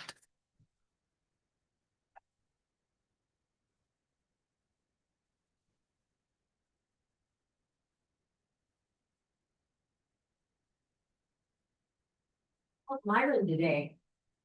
Tired, Tired. planting flowers. Oh, that's fun. Is it chilly over in Powell? Is it what? Is it chilly over in It Powell? wasn't bad. Not bad? Not much wind. Good day, actually, to be out doing it. Oh, cool. Supposed to be better tomorrow and then good weekend. That'd be Now good. I gotta go to Casper for state track. So, So let us. well, they're saying maybe rain on Saturday. We'll see. What are you running in? Yeah, what are you running What are you in? running in? Yeah, it's just running to the restroom is about all I get done anymore.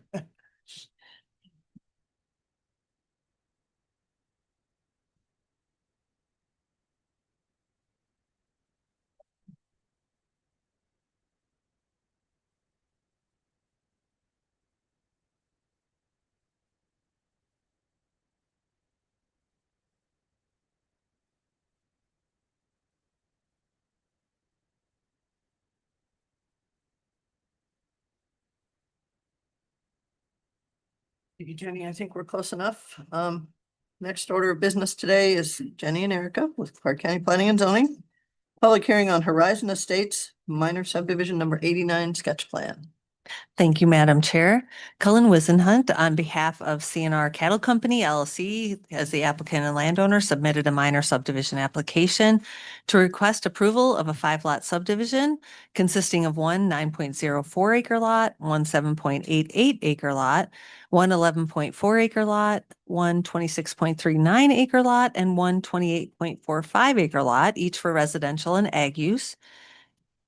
This is classified as a minor subdivision and it is in a GRP zoning district. Lot sizes as proposed are consistent with the zoning district. The subdivision is located approximately 9 miles west of Powell city limits at the southeast corner of the intersection of County Lane 10 and Lane 20. The property is vacant, irrigated cropland and relatively flat. Neighboring land uses are ag and residential. SBM SS-233 is along the west boundary. Public notice requirements have been met and relevant agencies were notified as required. Garland Light and Power provided an estimate to install single overhead primary power to the proposed lots and noted all easements will be secured and in place before construction will begin. We noted that Chapter 3, Section 3G, 3B of the Park County regs provides that underground installation requirement exists. All utilities shall be located underground, except in situations or locations where a variance is warranted.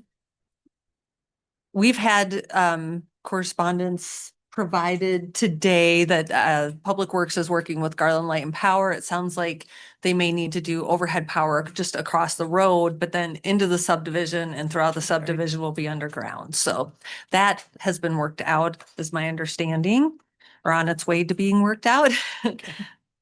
Heart Mountain Irrigation District has reviewed and approved a water distribution plan.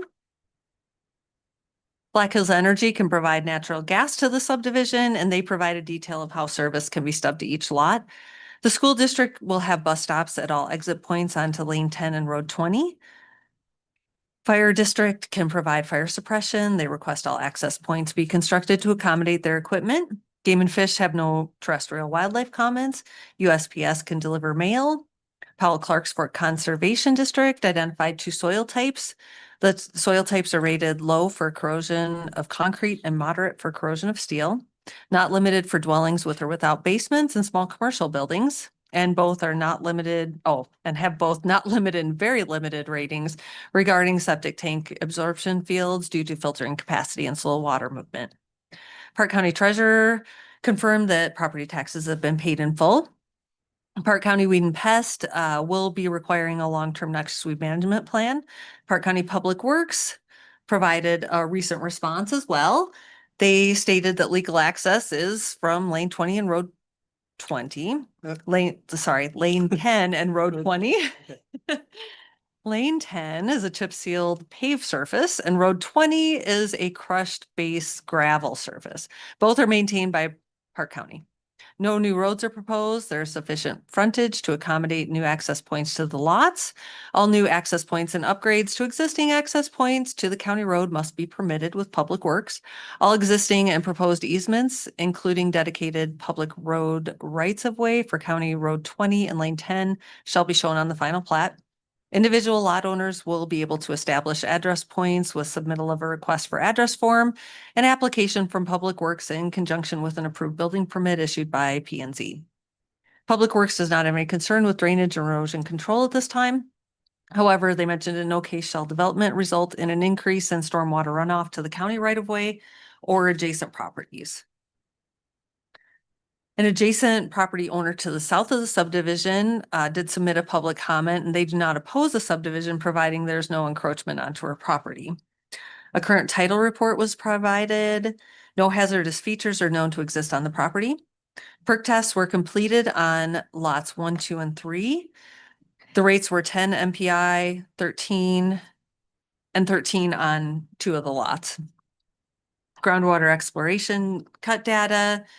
The photograph and accompanying information was not provided. However, a note on the sketch plan indicated a cut was taken on lot 3 and groundwater was discovered at 7.8 below the surface. Engineered septic systems therefore may be required due to high groundwater. Domestic water will be provided by individual on-site wells that will be permitted and approved by the state engineer's office. A water sample was analyzed from a well located at 1929 Lane 10, and the results indicate that they meet the EPA safe drinking water standards. Nitrate result was 4.42, and while this level is under the maximum contaminant level of 10, it is considered above normal natural levels due to possible contamination, and annual monitoring is recommended. The property is undeveloped irrigated cropland. The applicant will be required to comply with the recommendations of County Weed and Pest regarding the control of weeds and comply with the irrigation district requirements. The subdivision with existing and future residential uses is not expected to cause further disturbances of weed development, pests, and litter or domestic pets. The parcel is located in an ag overlay district. It is within Heart Mountain Irrigation District. Electric services and natural gas have not yet been made adjacent and stubbed to each lot. Therefore, a subdivision improvements agreement will be required. Lot standards have been met. An HOA will not be required unless common facilities are proposed. It appears that livestock can legally be run at large on lands adjacent to the proposed subdivision. Therefore, it is subject to Wyoming statute 18-5-319. Planning and Zoning Commission reviewed the sketch plan. They recommended approval with conditions noted in resolution 2025-19 and all approval standards requirements pertaining to sketch plan review have been met. Planning staff recommends approval of the sketch plan with the following conditions. Excuse me. Number one, the applicant shall provide all easements as requested by applicable utilities and special districts, irrigation districts, or public agencies providing services.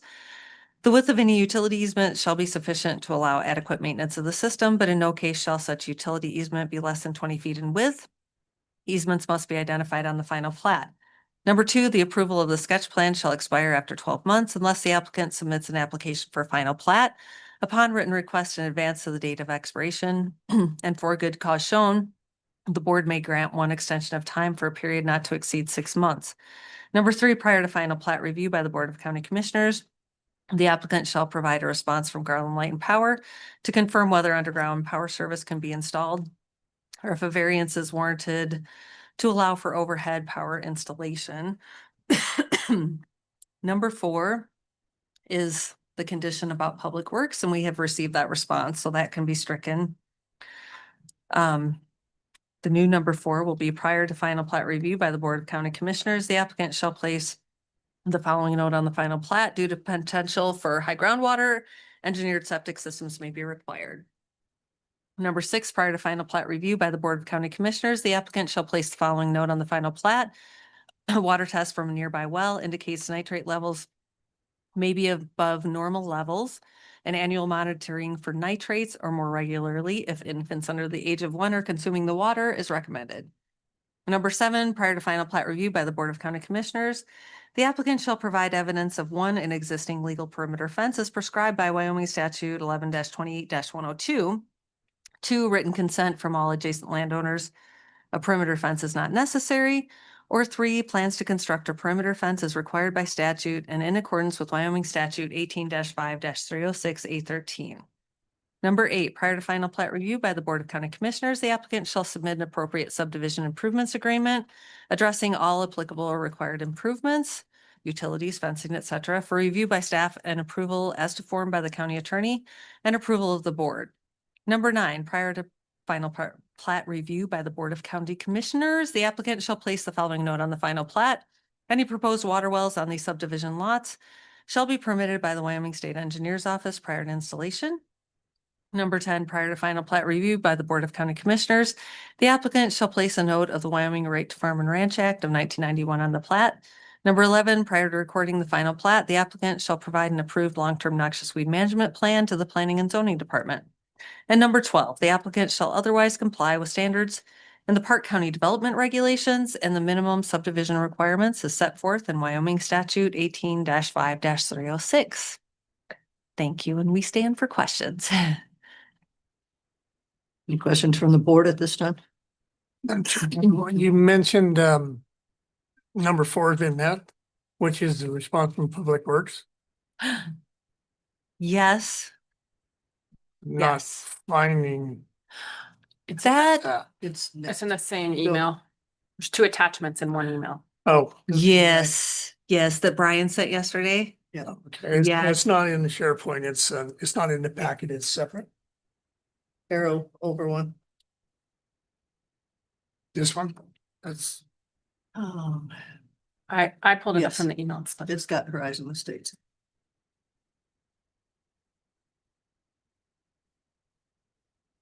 Madam Chair, one simple correction. When you see that read the last one, you read it as 12, but it would be 11.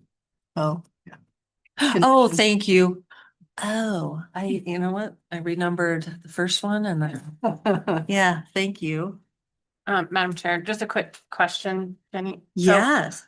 in the county engineer's email, he says, and this is probably not consequential, but it says the east-west dashed lines and the solid line that traverse the cross Ah, should be labeled. And yeah. I'm assuming they would be on the final plat, right? But Mhm. is this, he asked, is this intended to depict an existing road or a drainage easement? Do you know? So this is how our procedure goes. We send agency notices when we get the application. So Ben, when he created the engineering review, was looking at the initial sketch plan. Mhm. And we had, a couple weeks later in our review, actually asked them to change that. So they did label that and clarify that on the sketch plan that you're seeing in the staff report. Okay. But Ben, when he created his engineering review yesterday, he was looking Used at the old the one. very original, yeah. I'm trying to see what he's talking about. Yeah, and that's why, because initially they didn't, I think, have that Irrigation labeled. But Yes. he's talking about this dashed line here. Yes, Okay. that's my understanding. Okay. That's an irrigation easement. So with that, Madam Chair, the question on the Public Works, he doesn't address the road going in is on the plat shows 50 foot. And I know our requirement's 60. So that just get missed, or is that? I think they're not proposing an interior road. Interior. Because it was all accident. That's department and irrigation easement. Sorry. Oh, irrigation, oh, Yep. follow. Yes, yes, Because they're on the My corner, so bad. they won't hit, they can hit those two county roads. I'm yes. still looking at the easement down the middle. Yeah. Yep. Any other questions at the moment? Okay, this is a public hearing, so I would ask that anyone that has any comments on Horizon Estates minor subdivision number 89 sketch plan. Public comments? Any public comments on the sketch plan? One more time, any public that would like to comment? Madam Chair, I'd make a motion to close the public hearing. Second, Been moved and seconded to close the public hearing. Any discussion on the motion? Hearing none, all those in favor? I, Anyone opposed? Public hearing is closed. Pleasure of the board.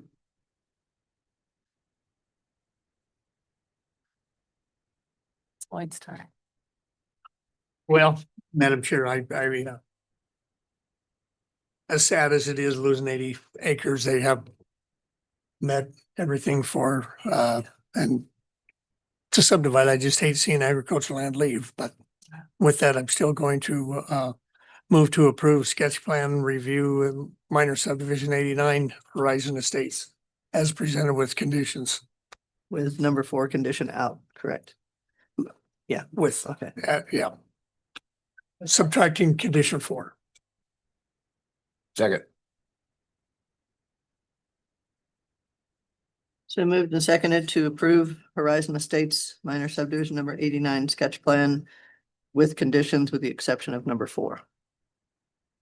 Any further discussion on the motion? Madam Chair, just one point of clarification. Jenny, if they, with the power, are they would have to come back for a variance if it has to go above ground, is that right? Yes, yep. So it would come back, If they were going to propose overhead within the subdivision. then it comes back Yeah. later, okay. But I think we have it all. I think we all work. I think so. I Okay. Okay.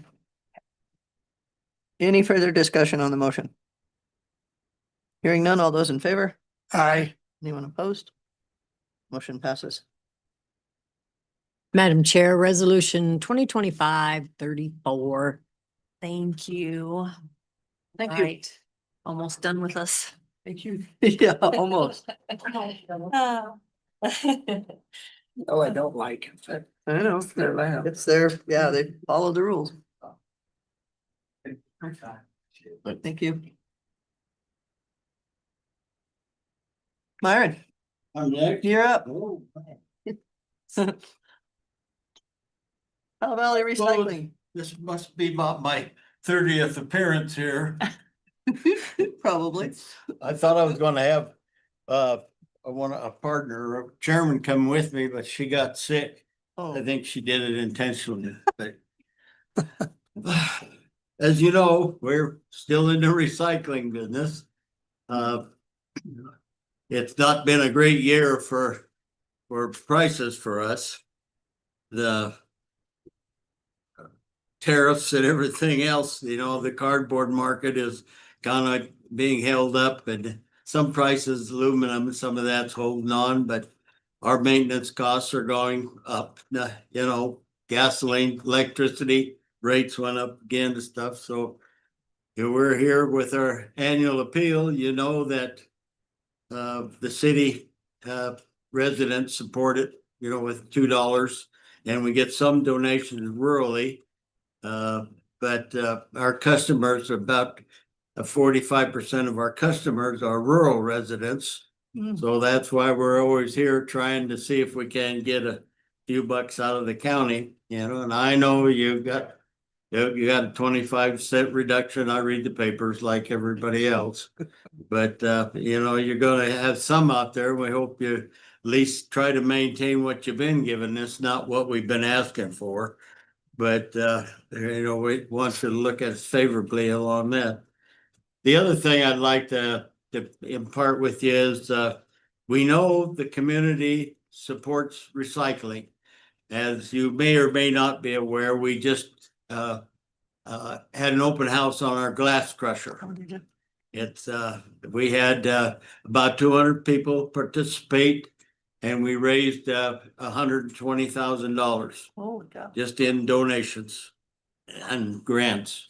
So we know the committee, the community is interested. We've even had some feelers from the city of Red Lodge, who recycles glass, one of the few that do, but they have to transport it all the way to I think it's Bozeman or either Bozeman or Missoula, and they have to pay to take it up there freight wise. Then they have to pay for them to take it after they get it there. So they've already contacted us, and we told them they can get it down there.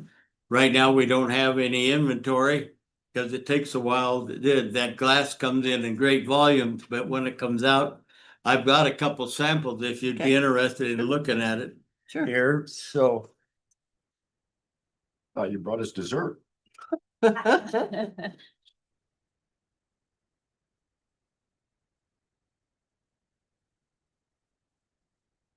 This is when it's finely ground like sand almost. It won't cut you. You can feel it. It won't cut. That is really fine. It's heavy. And this is more of an aggregate that'll be used for landscaping. Same way. It looks like it, but feel it. It won't cut. It's got smooth edges. That's cool. Wow. That's cool. And So when you Madam talk- Chair, last time you were here, you were just, Huh? a year ago, you were just trying to Yeah, get this just get started. yeah. And So you said you don't have any inventory, but are you, do you have any we people want to that have want? enough, we want to have enough to be able to market, but it'll take probably a couple months to get enough. Cause it, this is probably 2 tubs full, 300-gallon tubs full Of of glass. glass, just in these 2 Wow. containers. Way better than going in the. Oh, yeah. Yeah, But it's been well received. People are really interested in it, so. cool. That would make really cool exposed Yeah. aggregate. This would be for landscaping Yeah, pretty much. yeah. A lot of people are interested in that. Huh, that's really cool. So, but basically up here again, I'm appealing for some support so we can keep the doors open. As you know, we can't charge for our products. We have to just take whatever they'll give us. This we hope to be able to charge for, but it's not gonna be a moneymaker in the thousands, I can tell you that right now. But we get the bars and stuff to cooperate, I know that it costs the landfill a little money because no weight going across their scales, but it also Don't tell doesn't take up any room in there, so. True. It makes a difference. It makes your landfill last a lot longer. I don't know, I was executive secretary for the Wyoming Solid Waste Association for 30-some years. And I fought a lot of landfill battles, one way or another, so. But keep us in mind. Okay. When I know when you start dealing out, when I look at that figure, try to maintain what you've been giving us. If you couldn't do nothing else, we'd sure appreciate it, so. Okay. But anybody else want to look at this?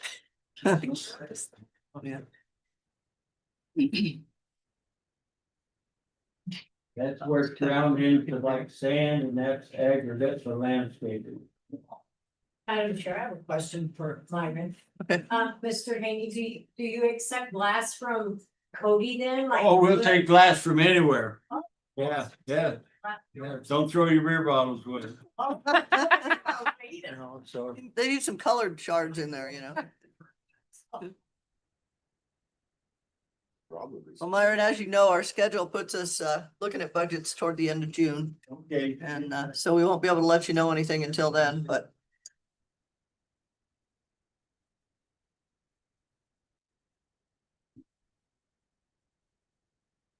Not sharp. They won't cut you. Everybody thinks they'll cut you, but it's Yeah, that's cool. not, so appreciate your time. Well, thank you. Thanks for coming in. Hopefully I'll live long enough to be back next year. Oh, that's cool. I'm glad we got to see the product after talking about it Yeah, last year. yeah, well, we'll see how it goes. Maybe we got Okay. better news to report on it next year. We'll see if we can get some volume in, you know, so Okay. see how it goes. Thank All you. right. Thank Yes, you. sir. Myron. Thank you.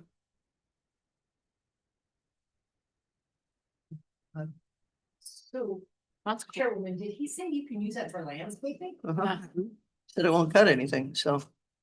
And like Lloyd just said, if you It would would, put that it would in be some. really cool. You know how, what they call exposed aggregate? Yeah. You pour concrete, you can do it a couple ways. You can either add it into the concrete or you can Yeah. seed it on top and then put an acid release and release. But if it were embedded in concrete, all those colors, that'd look cool. Mhm. Yeah. Yeah. Cool. How long before they start selling this? He said it could be a month Build or up some two. inventory. So yeah, I'm not sure if they're just getting started. Well, did he say they had their open house just recently Yeah, or something? 2 weeks ago. Oh. So, yeah, he said a month or two before they would start marketing anything. You just want it to be a little more variety. You might want to drink a Perrier or whatever it's called, so it's not all I brown. have green glass. Oh my gosh. Yeah. Well, a year ago, if I remember right, they were getting their crusher was like a used one. They needed to put a bunch of money into it. So hopefully this is like I'm guessing it's gonna be just like gravel crushing. It's kind of like snowmobile. You get 1 hour ride and you work on it for 8 hours. Hopefully not. Hopefully it'll hold up better, but That's how my snowmobile is. My- Was. My that's dad how was- everybody's snowmobiling is. my dad would never let us have it as a kid because he said they'll take you further than an hour than you'd walk back in 3 days. Yeah. Yeah. Okay. We're a little bit ahead, but it's not public hearing, so Mary, come on up. Mary Johnson, Oxbow Center, special funding request. Good afternoon. Good afternoon. How are you? We're doing well, thank you. I have Dalen Stebner here, our Chief Program Officer, also a representative of Oxbow Center. Okay. Well, thank you for letting us come request funding again from Park County. As I think everyone knew last year when we came, we talked about our merge. Previously Yellowstone Behavioral Health coming together with 2 other behavioral health organizations to serve the Bighorn region. So we are now known as Oxbow Center, and we've been operating that way for a little over a year now. And so we're coming before the commissioner to again request support for our crisis and emergent services that we provide specifically in Park County. So that funding would be allocated just for this county specifically. And in our request, if you all had a chance to look that over, we just kind of share some statistics of the services that we provide, the reason behind the request as far as who might not qualify for state funded services and why we need that additional support. So we're happy to answer any questions that you might have. Commissioners? Madam Chair, I guess I ask you. So you were previously known as So Yellowstone Behavioral Health Yellowstone. is Yeah, who served bottom. Park County. I have a list of 23 special fundings and Yeah. I'm just trying to find. Put it it. in the right name. Tie those two together. Yep, yep. And they actually are, if I would have read it all full way through, we need to put Oxbow Center / Yellowstone Behavior instead of the other way. We try to always say formally known as. Yeah. It's hard to get used to. Any other? Go ahead. Yeah, Madam Chair, thanks for coming in. Have you guys seen an increase or decrease in funding from the Department of Health? Our funding from the Department of Health has stayed stable. We haven't seen an increase or a decrease. It's been the same. And we just entered into a new contract that will start July 1, which was the same as our previous year. Another question, have organizations like yourself, tried to lobby the legislator for more money into the Department of Health? The reason I say this is every time I'm down there, they keep saying we got this problem, but then they keep refusing to fund it. So I didn't know if there was any kind of move on organizations like yourself to try to twist the hand a little bit and get more.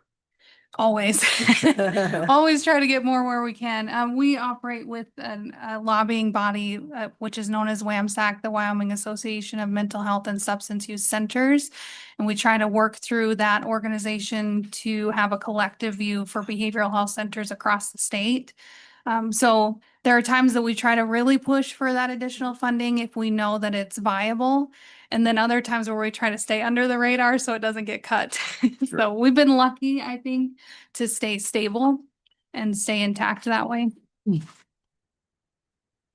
Is the Wyoming Department of Health that you have on here, 5,163,000, is that, do you have to apply for that as you go? Yes, we have a yearly contract cycle. Okay. All right, go ahead. I don't really know what I'm talking about, so I got a question here. It was brought up last week. I know Title 25 is an issue with our law enforcement as far as, maintaining and keeping them and everything in. And there's legislation that could possibly limit the required stay by law enforcement centers. Have you heard anything about this? And if so, what would that do with your organization? Hmm. I have not heard anything about that, and usually our organization stays You pretty remember? abreast Yeah, of see, these changes. that down there. I do remember some of that. So a change in the required detentions? Like Is the that what you're detention center would no longer be required they would put like a 48 or 72-hour maximum limit on it. And after that, Interesting. I'm assuming that I don't that know. ties in what you with, take, well, I assume it ties in with the state hospital once the Title person is 25. involuntarily right, but they're hospitalized. very limited, so. Yeah, Yeah. I mean, it could very well put extra more pressure on organizations like yours, I would think. I don't know. yeah. Well, thanks for that. Well, no, absolutely something that we'll stay abreast of and look into. We do meet with the county attorneys in each county that we serve fairly regularly. I just had a meeting with Mr. Brian Skorick last week just to make sure that we are providing what is required under the statute through crisis services and that we're meeting the county's needs. So he didn't bring that up, which is interesting. And he may not be aware of it Yeah. either. Exactly. I believe it may be an interim Just come. topic. And I mean, the issue there is if they're gonna limit that detention in the facility, you're just gonna kick them out the door and have them back in a couple of days. I Yeah. mean, Well, and the fear would be it would also put pressure on the hospitals too, to bring people into care. And Cause it really is law enforcement detention center or hospital when someone's in that state. they're notorious for rejecting them. They can. Yeah, so they end up in jail. Mhm. Yeah. Yeah. But it's gonna be that revolving door. When you gals know it. I mean, it's hard enough to get them back on track with a weekend being in somewhere and then it's just a mess. It's gonna be a mess if they pass that. Yeah. Absolutely. And a hardship on the community. in general, you know. Risk. You might check the health process policy committee interim studies. Okay. Legislature and see if it shows up there. Yeah, yeah, absolutely. We follow that pretty closely, so we'll keep an eye out. Report back if needed. Maybe you can, Madam Chair, maybe you can help, support request, to bring a little money along with it to help. I'll always accept Yeah. that. Yes. If you're gonna kick them out or whatever, you're gonna have to help fund it too. Yeah. Yeah, that's difficult. So, Now we got a $20 million new hospital down there in Evanston that One won't bed. take, yeah, one bed. Added one bed. when you guys provide 2 beds, you get $40 million. Well, I haven't found that to be the case. Yes, that's I probably don't know whose pockets they're digging Somebody into, but missed it's you not the guys. same. It's a frustrating process, Oh. Yeah. the Title 25 process. Oh, So yeah. from all the sides. I'm you the know. only law enforcement officer I know of that got a restraining order for me at the state hospital. Oh, Really? Because after 6 months, they wouldn't take one of our people. We've been in 6 months. I took him down the doorstep, was gonna handcuff him to the door. When I got down there, I said, I'm not leaving here till you take him. And then I got a restraining order. I bet that raised quite a stir. did they take him? Hmm? Did they take him? Yeah, because I was getting out the handcuffs, gonna cuff him to the rail. For you. That's more than one way to do things, I guess. We know Um, that. As you know, we're looking at being a little bit down. Property tax and at the 25% and then the homeowners another 50% on all those. We're looking at 2.5 million, probably less. Mhm. Doesn't mean that's going to affect everything, but it's certainly going to affect something. So Understand. we're gonna have to take a look through things. We'll meet with our department heads middle of June. And then our final public hearing on the budget will be July 14th. Okay. We'll hope to let you know something just before that public hearing as to where we're at. Great. Go from there. All right. Well, So- thank you. We Yeah. appreciate any And then support. Oh, yeah. anything comes up and you have some Okay. questions, just reach out. Be happy to provide Okay. information or statistics or anything. Appreciate that. Yeah. Thank you. Thank you. Thanks.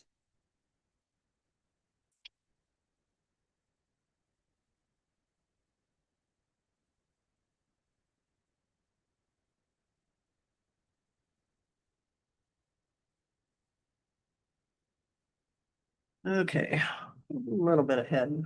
Is he here? Oh.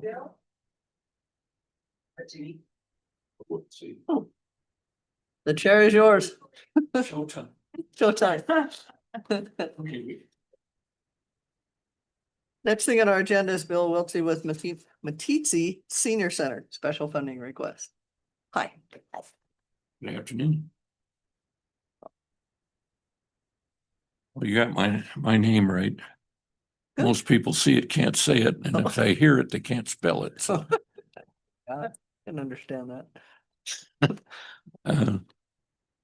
I'm fortunate enough to be the president of that organization in Matisse.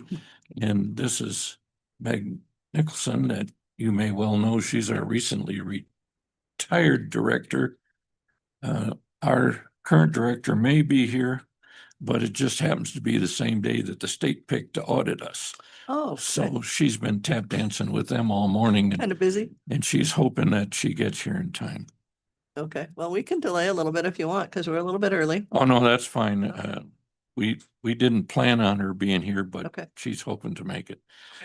Wanted to remind you all that, we are a completely independent 501c3. We have no association with Cody Seniors at all anymore. Haven't had for almost full years now. The funds we're talking about will be for the 3rd year. Okay. And of course, we provide services to everybody who's 60 or over that fills out what we refer to as an Agnes form. It's free to them. It just justifies what we're doing. We've served meals right at the moment 3 days a week. And in the past 12 months have served a little over 2,300 meals and delivered 600 more to homebound folks. Okay. We provide membership to the recreation district to those who ask for it And there's 54 people that are doing that. That allows them access to the rec district's exercise facilities, the swimming pool, and all that sort of thing. And we also support folks getting pedicures. You know, that's because when you get to be my age, three things happen. One, you may not be able to reach your toes. Two, the toenails get so daggone hard that it requires a reasonable amount of strength to clip them. And the third is that even if you can bend that far and are strong enough, you can't see the dang things. So it's important for general health, actually, for these folks to have access to pedicures. Is that an outside service or do you have some people there that are familiar? There's a lady in town that runs a little, like a beauty salon kind of a thing and has the pedicure facilities. So we pay most of the fee for folks to get 4 pedicures a year.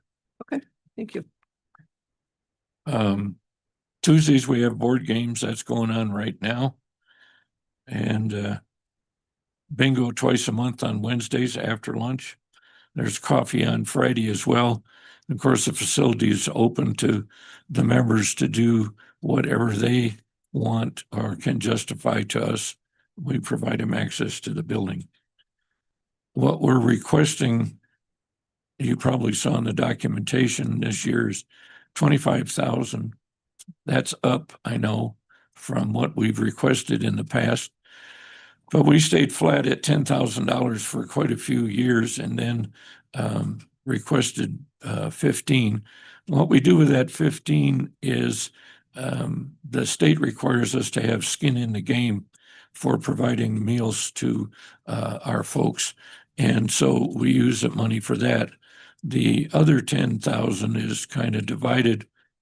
One, we have this bright idea, actually it was Meg's idea, that since we're only serving meals 3 days a week, by the way, we do provide frozen meals for those that want them so that they can eat other days of the week. But our idea was that we make arrangements with restaurants in town, of which there's now 2, to provide some sort of fixed meal and compensate the restaurant for their efforts for the days that we're not open. That's still in the planning stages, but that's what we're aiming for. And our estimate there is for 7,000. And the other 3 is that we hope to acquire a vehicle, of which this would be part, so that we can stop using people's personal vehicles for delivering the meals and actually transport those that are willing and able back to the senior center for their meals so that they can socialize as well, rather than just have somebody drop off food at their door. And that's how we get to the 25 grand that we're requesting. Now, I guess it's back to you folks. What else can we lie to you about? Thoughts, questions?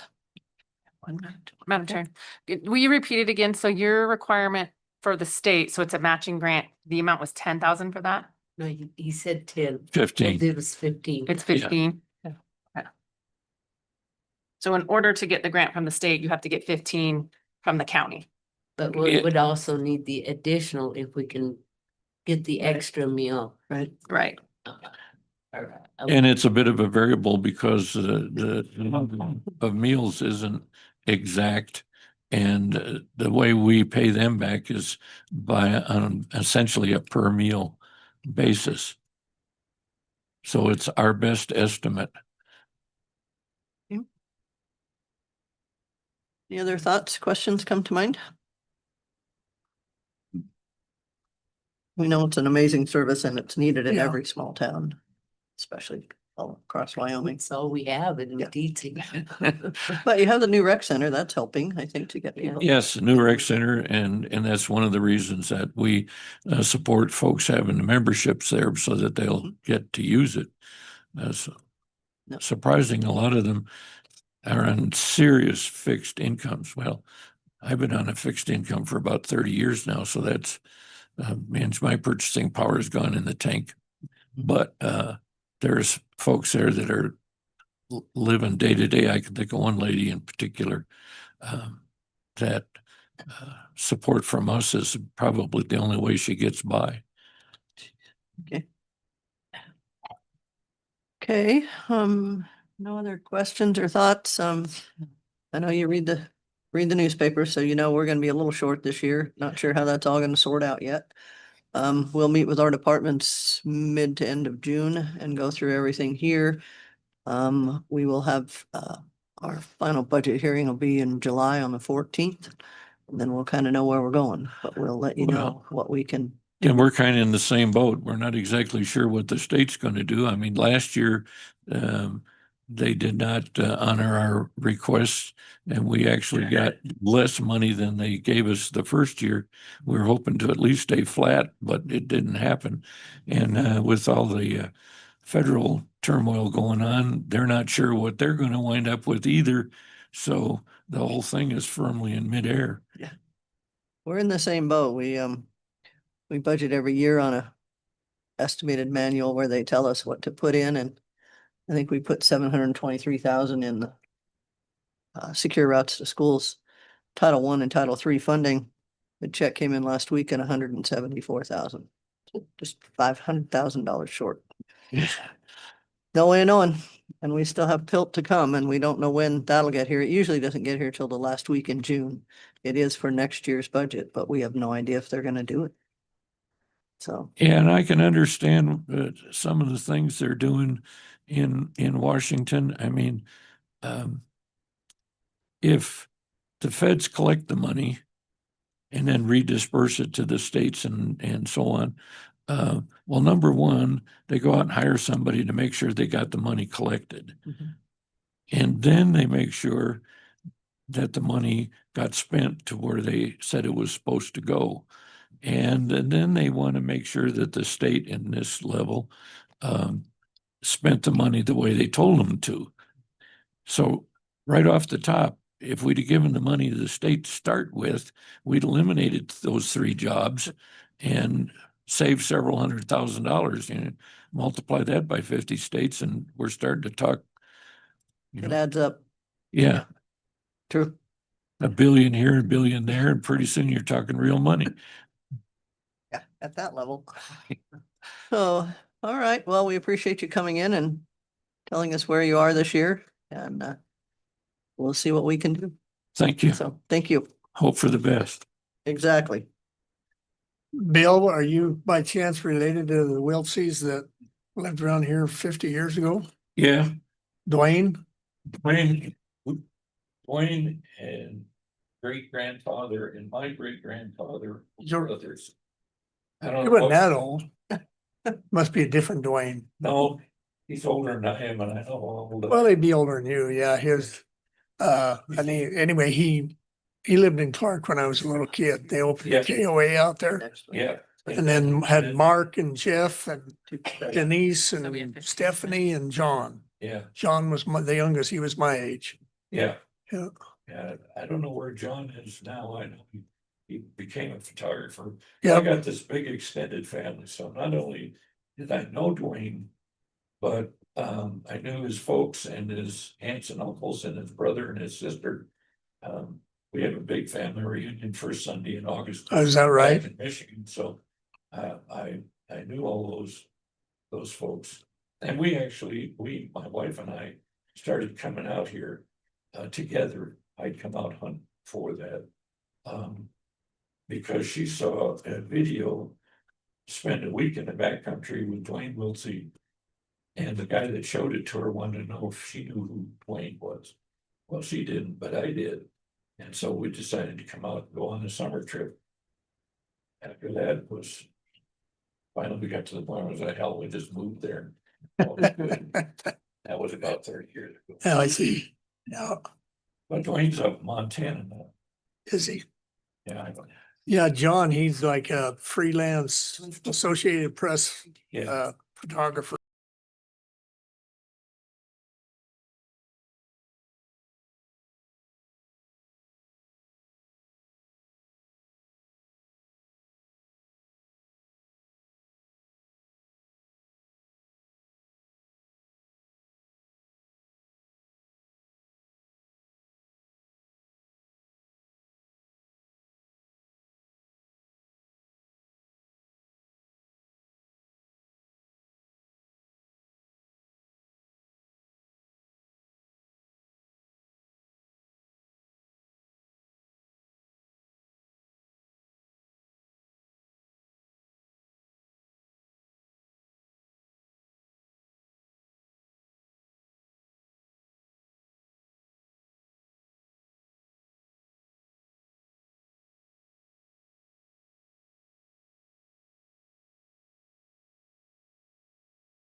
We have a public hearing, 3J Trucking LLC, notice of appeal of planning and zoning director's decision regarding the mining operation.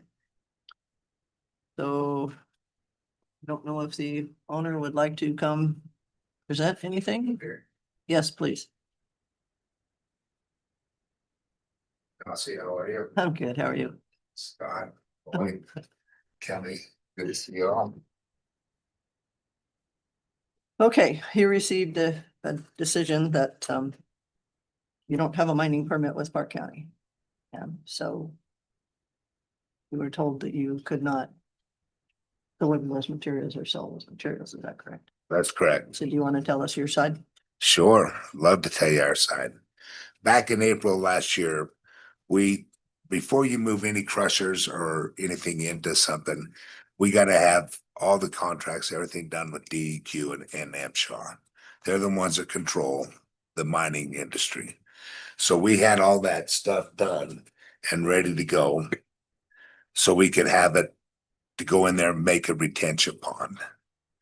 When I talked to a guy by the name of Matt Dillon and Nick Meeker. So you might know the Meeker family, Mike Meeker, it's his son.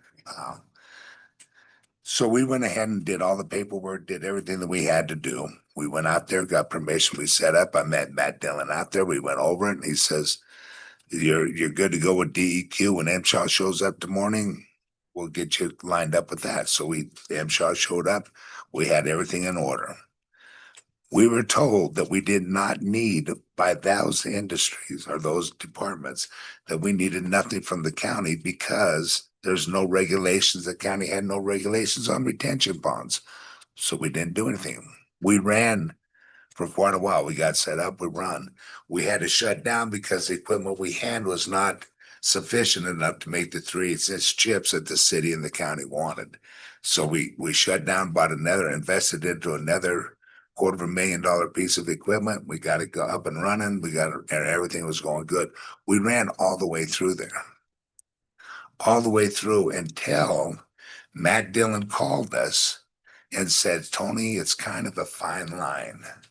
We know that you're building a retention pond, that you got all this product that you got to do something with. And we told you that you could sell it, but it's a fine line. So we would like to work with you on setting up an LMO, a limited mine operation. I said, well, if that's what you guys want to do, that's what we'll do. So we did. We set up the LMO. He says, how big of a retention pond you want? I said 200 square feet or 200 feet in diameter. He says, go 300 feet. I said, why? He says, because if you go 202 feet, you're going to get a fine from the state, and the fine is going to be more than what your bonding would be doing to reclaim it. I said, all right, what's the bonding on a 300-foot retention pond instead of a 200-foot? He says, $2,000. I said, well, the fine be says 10,000. I said, here's $2,000. So is what he told us to do back in, I think it was September or October, to go get a CD and then have that $4,000 CD with DEQ's name on it and 3J's trucking name on it. At that point, we were shutting down, so we shut down. And so we worked on it. In the middle of the winter, right during the holidays, Wells Fargo came to us and said they don't do CDs with two people's names on it. So we had to go with the cash deal. I said, well, let's just hold off until we get fired up. I talked to Nick, I talked to Matt Dillon. They said, that's fine. They'd given us a temporary permit when we were running under the retention pond permit. And then when we became an LMO, before they got their bonding, they gave us another permit. And in the meantime, after we sent them the $4,000, they gave us our main permit. But that's when when stuff hit the fan. So we haven't done anything in there since we apparently have been in violation. I did not know, and I told you this, Ms. Overfield, that I did not know we had to have a permit from the county. We've never had to have that from Bighorn County or other people. We didn't know. And then we come down to the thing of the road down to the river. We did not make that road. We cleaned up that road. And people that will know about construction, if you want rocks not to go into the river, then you put some soft dirt on the hillside of the road. And that's what we did. I don't know if you agree to this, Lloyd, or not, but you put soft dirt on the side so the rocks won't tumble on the hard rock to go all the way to the river. We did that. We had spotters. On July 20th, I'd never heard anything about it. The sheriff never came out and talked to us. Law enforcement never came out to talk to us. But according to Joy, there was a complaint to the law enforcement center about a rock hitting a raptor in the head. I'm going to totally disagree with that. We had spotters on that road 100% of the time that we had a dozer on there. And I never saw, to be honest with you, I never saw a raft or a kayaker go down that river when we was doing work on the road. Not one. And then somebody said, well, it came out of the crusher. I'm going, how in the hell can that happen? To fly 200 yards into the river and hit somebody? There's no way that a rock can come out of a crusher. If that's the case, we wouldn't have any glass in any of our equipment. We wouldn't have a piece of glass in there because the rocks would be shattering all the glass that comes out of those crushers. It does not. We've never had a violation when it comes. The violation that we got set up on one time is I got out of the truck to talk to the MSHA inspector with a pair of tennis shoes on. Don't ever do that. True. That's a $750 fine immediately. And then we didn't have a porta potty on site when he got there. It followed it in on site. And he gave us a citation because we didn't have one. It literally followed him in. He still gave me a citation. That's it. But for guards and safety issue, there has never been a violation one. So my concern is we ran from April last year until October, then we shut it down, then we fired up this year. This is all coming about. But apparently all the complaints came in last year. So if there was a hazard of a rock falling on a raft or a kayaker's head, which I totally deny that because we were right there by the edge working on that, why wasn't it shut down then? Why weren't we contacted by the county then? So, and until this year, why did you let us run for a year? Or why did the planning and zoning head let us run for a year and not with no violations? Or no, I'm sure if those complaints were coming back in July and August and June and September of last year, why weren't we contacting then? Why wait a year? That's my case. Go ahead. Madam Chair, I got kind of a question for staff as well, but I kind of really understand where you're at, where we're at. What Tony has mentioned with the DEQ and the mining, I mean, they're very strict on their rules and what you can and cannot do, and they do exactly like he's saying. The LMO, and Casey, I didn't hear it, that's a limited mine operation that you have to apply for, and then there's reclamation bonds and so on and so forth. But correct me if I'm wrong, what I believe the problem, Tony, is the classification of the land from where you're at is what is shutting you down right now. And staff, either Joy or Jennifer can elaborate on this.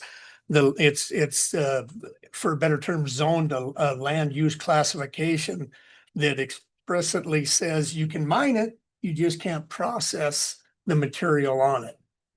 That's what the county has advised you, that's where the county does have authorization on conditions, if you will. They can't really say you can't have a gravel pit, but you may need a special use permit from us, but the state regulates all that. So I get all that, but the holdup here is in the processing and where you're at. My question with this to staff is, how big is this LUC, and are there other owners around it that are part of the LUC, or are they the only one? So the LUC actually straddles goes to the other side, you know where the trail rides are? That is actually part of the LUC. So how many different landowners are you aware of that are part of this LUC? 2? 3. I believe, yeah, Bob DeRoche. The water treatment that small parcel might be in. Well, I guess where I'm going with this is I look at it similar to when we have issues with, trying to get a special use permit that is obviously against, a homeowners association or whatever. And we often say, look, if you can get signatures that says you can do this from the other people, there's a couple different ways that maybe we can work through this. And one that has already been denied, or at least from my understanding secondhand, is that to give up the LUC and go into more modern zoning, like a GR5, which would allow you to do that. You still got to get the special use permit. And the wording in the LUC, I believe, is somewhat deceiving, saying you can do this, but with a permit. Doesn't really say state permit or county permit. Now, we all know that that's both and all the above. But moving forward, if every landowner in that LUC were to wish to modify a kind of a question statement, can we include processing or crushing? They're already allowing mining. Can that be amended? Joy? I'm sure, I've spoken with the county attorney over the years about modifying LUCs and PUDs. We do not have a process and our rules for doing it. So up to now, the answer has been no, because we don't have a process for it. But certainly the board, that's your discretion, as to how you handle the conditions of those approvals. And correct me if I'm wrong, but you are not a landowner there. No, I'm not a Right. landowner. Just making sure. That's No, what I we're just understood. working for the landowner and trade for the product that we take out of there. And that's why I'm kind of in a rough spot here. I don't want that to look like a mine out there. It's not our intentions for it to look like a mine. We have the dirt sitting out on the Powell Highway to come back in there and put the liner in it, do everything. But there's some sort of a holdup on the water permitting or whatever. I'm not involved in that. But I don't want to leave it like it is. I just soon go in there and we'll be done in 4 to 6 weeks. We'll be done with the mining part and that reclaimed, and I can use that $4,000 for somewhere else. Commissioner? Tony, who is the LMO under the limited mine operations? Is it under you or the landowner? No, it's under us. It's under you. So you have a lease with the landowner for the Right. property to do the Yes. mining. Yeah. So that's what we'd like to do, is finish the project, get out of there and move to another one. But if we leave it like that, it's just going to be an eyesore to the town. And I don't want that. But if we finish the project, it's going to be a nice piece of property. Be all landscaped, pond, but I guess there's a question about the water. I don't know. Okay. I'm not in that loop. So Joy, with the question of the LUC, even if Mr. Martolio applied for a mining permit, which is what the county would require, can that go through? So he can apply to do a rock product type use, but he can't crush under the LUC. That's the holdup. So he would have to go through site plan review for that, which is very similar to an SUP, looking at a couple month process for that. If they divert to regular zoning, then they'd be going through the SUP process. They could do a large rock products mine, and that does allow crushing. And that's, again, a 2-month process, basically. Pretty identical, pretty close. There's got to be some revisions someplace. There's got to be a way for us to sell that product out of there. There's got to be a way for us to crush it. Here's my biggest problem. My biggest problem here, and I don't want to be a dick or anything about this. I work with the county, I work with the city almost every day on permits and revisions and everything like that. They try to make you succeed. The county tries to make you fail, and I don't agree with that one little bit. I know that you got your rules and regulations, but we're not here to put people out of business, and the planning and zoning is making it rough for anybody to do business in Park County. And it's ridiculous, in my opinion. So there's got to be a simpler way to where we can sell our product out of there. I'll move the equipment out and leave it like it is. You don't want that. I don't want that. The landowner doesn't want that. But I've got to do something with that equipment or I'm broke. The problem is that we have a set of rules that we're supposed to live by. But there's revisions in those rules also. Well, it takes time to revise those rules. I disagree. I think. No, they take a public hearing and almost the same process. I thought that's what we're in as a public hearing. No, they take a public hearing for Can, amending the rules to do something different. okay, what is that process then? Well, we're kind of in it right now with the rules and regs, but Yeah, Madam Chair, I keep going back to the LUC. If the only solution I see is removing the LUC and then you could get it done with a special use permit. If it were approved, I mean, that has to go through the process as well. And that's not my decision. That's Mr. Sauer's. Exactly. So Well, my you're answer to stuck that in then. between our rules and the the landowner. And if the landowner doesn't want to remove the LUC, the land use classification. Yeah. I somewhat agree with Mr. Martolio. We should try to help as best we can. And just because we don't have a process to amend an LUC shouldn't mean that we can't. I mean, I guess I'm, if it says we don't have a rule that says you can't amend it either, just because we don't have a rule that says you can.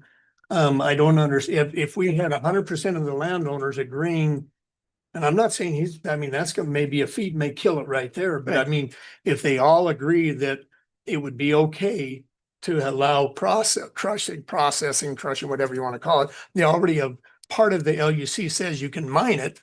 All he's asking is to screen it or crush it or whatever, and if everybody involved in that LUC agrees to it, he's still got to come to us with a special use permit. And I think that's, I mean, it's nothing, there's not a fast solution here that I can see other than this being the fastest one, is either eliminate the LUC, which you've already, the landowner's saying no, and then or amend the LUC, which planning and zoning is saying there's not a process, but I think we can make I would be willing to stick my neck out and say that just because there isn't one doesn't mean we can't make one. Right. And then, but we're still stuck with a special use permit that still has to pass the process. Joy? Madam Chair, if you look to current regulation, if a person wanted to do something outside of what the zoning allowed, they can seek a variance. And I would assume that process could apply to this as well, but as you all know, that requires a public hearing as well, but it only requires one as opposed to two. 2 with the SUP. 2 with site plan, 2 with SUP. What would you perceive that variance to look like? Me personally, I believe his variance would be to be allowed to crush within this LUC that otherwise prohibits it. And does that crushing and that allotment also give him the right to sell it off the property? He's allowed to produce the gravel. Now, selling it off the property, does that mean people coming to the property and getting the gravel? Well, he'd be delivering it to him, is my understanding. Yeah, they don't come. Okay, Which is allowed. okay. So would you map out that process real quick of what you think? So Mr. Martolio would submit a variance request application that would have to be signed by Mr. Sauerwein. And then we would set a hearing before the board. We would need at least 14 days notice for that hearing. And then he would come before you, requesting that variance. Okay, Madam Chair. Now, do I do that or Um, does John? just a second. Tony, I guess my question, and I understand what you're saying about the county should be helping people be set up to succeed. But in my opinion, there's some accountability on the landowner. And so for instance, in my opinion, he should be familiar with his LUC, right? He knows, we have a copy of the LUC resolution. He knows when he purchased the land that it's under an LUC. When you went to do the LMO, so you have the limited mining operation is in your business name, right? Yes, ma'am. So I guess my question is, was it not disclosed at that time that Mr. Sauerwein knows that his LUC has this limitation? When you went to go get that didn't come up at all? Never came up at all whatsoever. And if it would have, that Matt Dillon, the DEQ and MSHA made a mistake. It was a fine line whether we could sell the product out of there or whatever. So because I work with them a lot, it's just something I do. If we have a problem, we fix it right there on the spot. So Matt contacted me. If I'd have known that we we're gonna go through all this process, I wouldn't have changed out of it. I wouldn't have got a limited mine operation. I would have stayed with where we're at building a retention pond and selling it right off the deal there. But to get Matt out of a jam because he stuck his head out and did something that was kind of borderline, whether it's right or wrong with state regulations, I went ahead and said, Matt, you're a good kid. You've helped me out a lot. I'll change over to an LMO. I didn't even think there was a problem because we'd been in the process for 3 months already. We'd already been hauling product out of there for 3 months. So I didn't know there was a problem with the county. I had no idea. And I told everybody that. I made a mistake. But that mistake has cost me, if I'd have known that, I wouldn't have invested in a $250,000 piece of equipment to make product out of there that I could sell. So, but I was helping Matt out, or I wouldn't have changed to an LMO. Once we changed it to an LMO, that's when things went to crap for us. So I wouldn't have done that if I'd hindsight. I would have stayed with what the DEQ said, and they said, you can do that, but you're putting us in a spot, but we told you that, and we have it documented and everything. So I went, I'm not going to get anybody in trouble. I'll work with everybody. And so that's what we did. Or I swear I wouldn't have changed to an LMO. It's like I kind of, Madam Chair, see it the same way as Commissioner Teal is there's really only two options. I mean, we're under an LUC. There's really not a process to amend the LUC. So it's either a variance or rezone are the options, but Mr. Sourwine doesn't want a rezone. No, he does not. My understanding. And so What's come out of the meetings with Miss Hill and everything, I'm sure you won't want to rezone. And the problem is Mr. Sourwine's not taking it like I'm taking it. I mean, he's got a project that is half finished, and I hate leaving a project that's half finished, but he is not taking it financially like I'm taking it financially. I mean, this is putting a burden on me. To move that equipment in and out, to move each piece of equipment, Mr. Thiel will vouch for this. It's $4,500, $5,000 to move a piece of equipment. So. Madam Chair, I'm just gonna, for clarity, that Matt Dillon, the DEQ, all of them would not have been aware of the conditions of the LUC. They No, wouldn't have. And they have no idea. They're just going through what they require. So that's right. sort of the And confusion came from. I'm stuck in the middle. I of know. this, and that's the tough part. I'm the one that's got that financial responsibility, and I'm out there ways, and I don't want to stop doing what I'm doing because it's something I'm good at, and so I want to keep this process going. I guess if we had to renew it, is there anything that we can do? The timing on this totally sucks, and that's why I don't understand why it took a year to do it. Why? If there was a complaint, if there's like, why did this come about?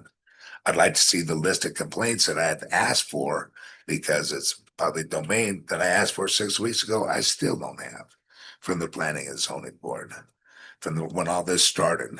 So there's some, what I want to do, if we can get up to this meeting, is to remove some of the product. I got jobs that I got to do to remove some of that product. There's got to be an amendment or whatever you call that. Variance. There isn't? No, variance. A Very, Yes, variance, that's what we're yes. talking about in that Yeah. process that could happen. We don't like them, but we can do them. Well, when you in the construction world, as you know, your husband's been involved in it, you've been involved in it, we've all been involved in it. It's not black and white like the rules are written. There's got to be the variances and the gray area so you can succeed. The last product I did with the city was a gas containment pit up there at Dollywood Country Club. It was borderline.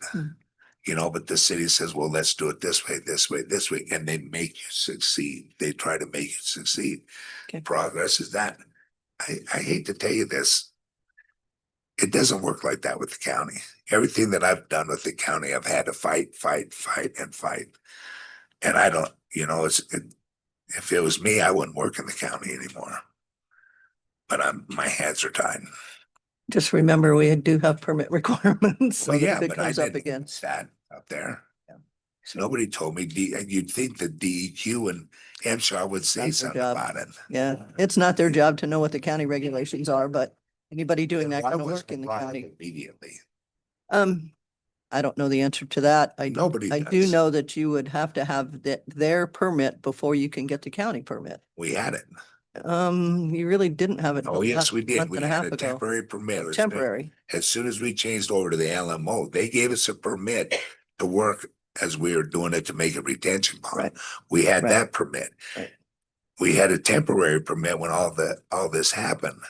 And now we got the regular permit. So everything's in order. We're not gonna put out $4,000 going into December. Is that a good business decision? No. Because we know that we don't run our equipment in the middle of the winter. Right. So that's, again, the major question is here, if all this was a problem Mhm. that happened way back in July, why wasn't it brought to us in July? Why didn't we know that we needed all this permit until this year? I'd like an answer to Planning that. and zoning staff, you have any input on that? Sure. Absolutely.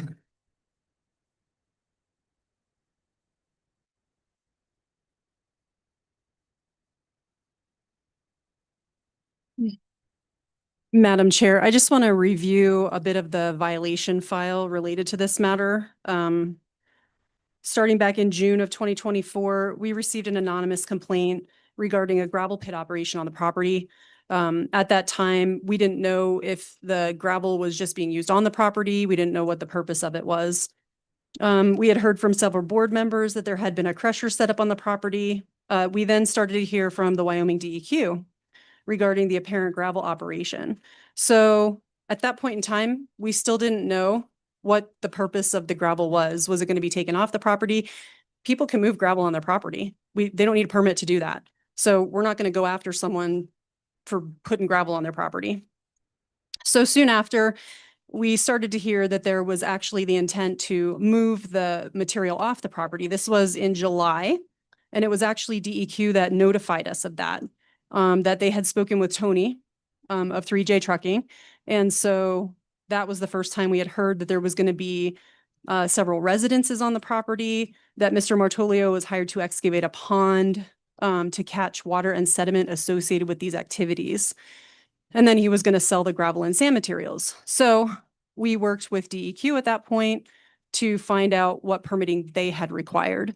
So it was at that time that we learned there's sort of a loophole. If you had a single construction project that you were doing, DEQ would give you a permit because it wasn't like an actual mining operation. It's just like you're building a pond, so you get to take the gravel off the property. So we waited for DEQ and we waited for the Corps of Engineers also and didn't receive any yes or no. Well, by the time DEQ told us they were going to give them a temporary permit, then we started to investigate on our own. And that's when we found out the LUC was complicated. So in the time that we started to conduct that investigation, DEQ called us back and they said, yeah, we're actually getting a lot of phone calls. In fact, Andy Quick, Nathan Danforth, those are some of the complainants. Commissioner Stewart at one point talked to Mr. Martolio. DEQ decided to upgrade the operation to an LMO. So at that time, and that was September 25th, when we were notified of that, we were told that they had to have a bond to complete that licensing. No bond was submitted at that point. Now, it wasn't until April when Tony came in to tell me that they had just paid it. That was because of some snafu with how they got the payment to DEQ. So in the meantime, though, operations stopped. So that would have been our goal anyway, would be for the operation to cease. And Mr. Dillon from DEQ had indicated that he didn't even know if they were going to continue. So at that point, we didn't have a violation, that everything stopped. So shockingly, Mr. Sourwine has applied for a permit for nearly everything he's wanted to do on his property. Everything from a home, a campground, I think even at one point possibly talked about condos.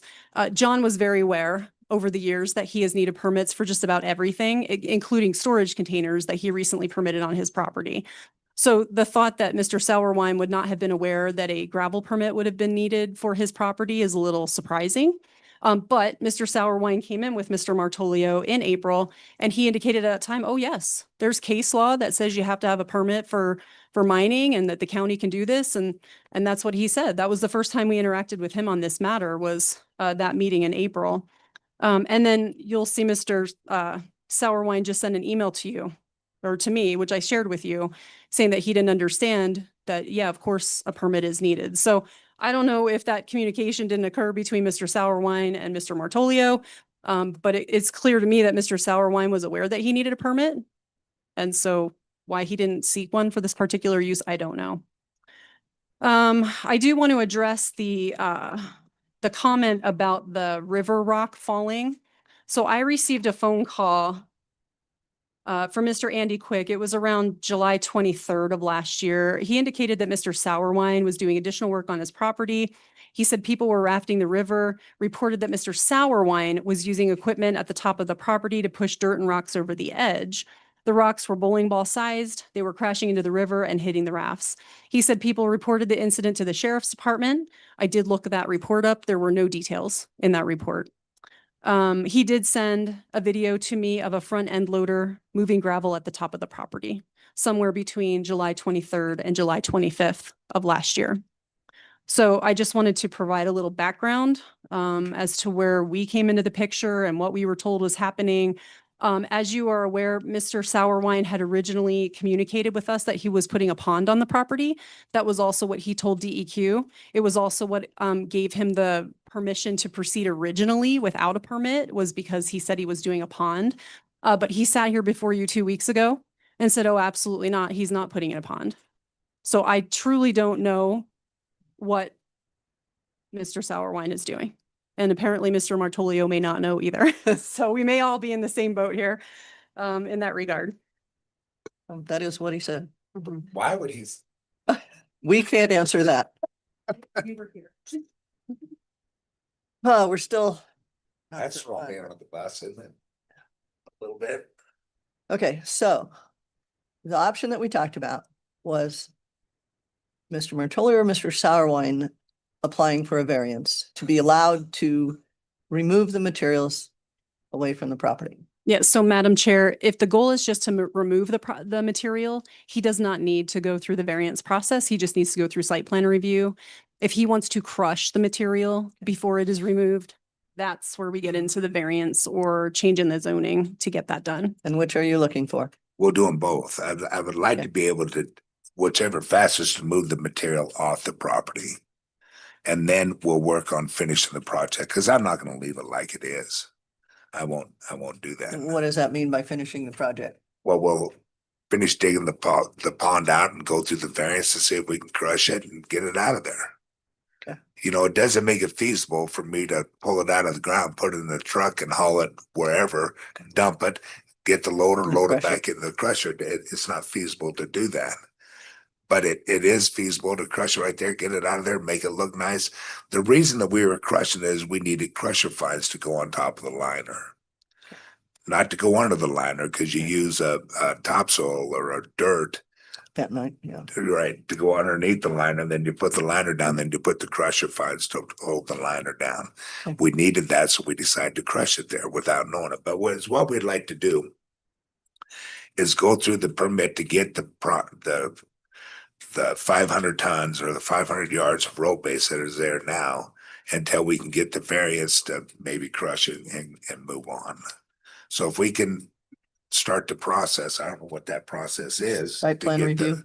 Well, if they want, so you're asking to remove already crushed material? Yes. So Madam Chair, that to me is at the choice of the board. Should you be okay with him removing the stuff that's already been crushed? That's one issue.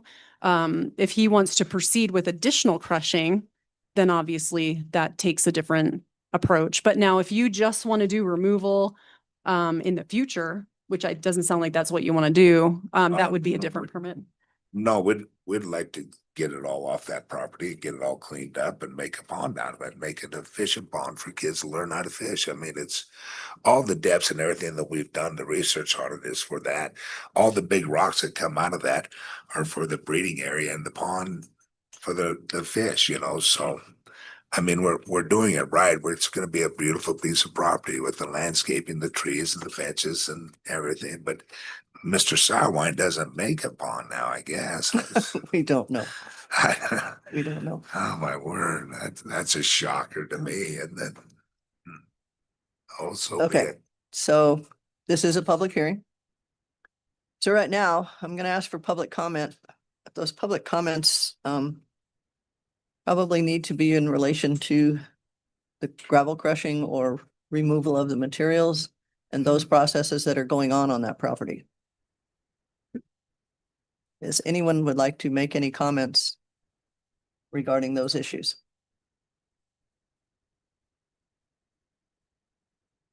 What?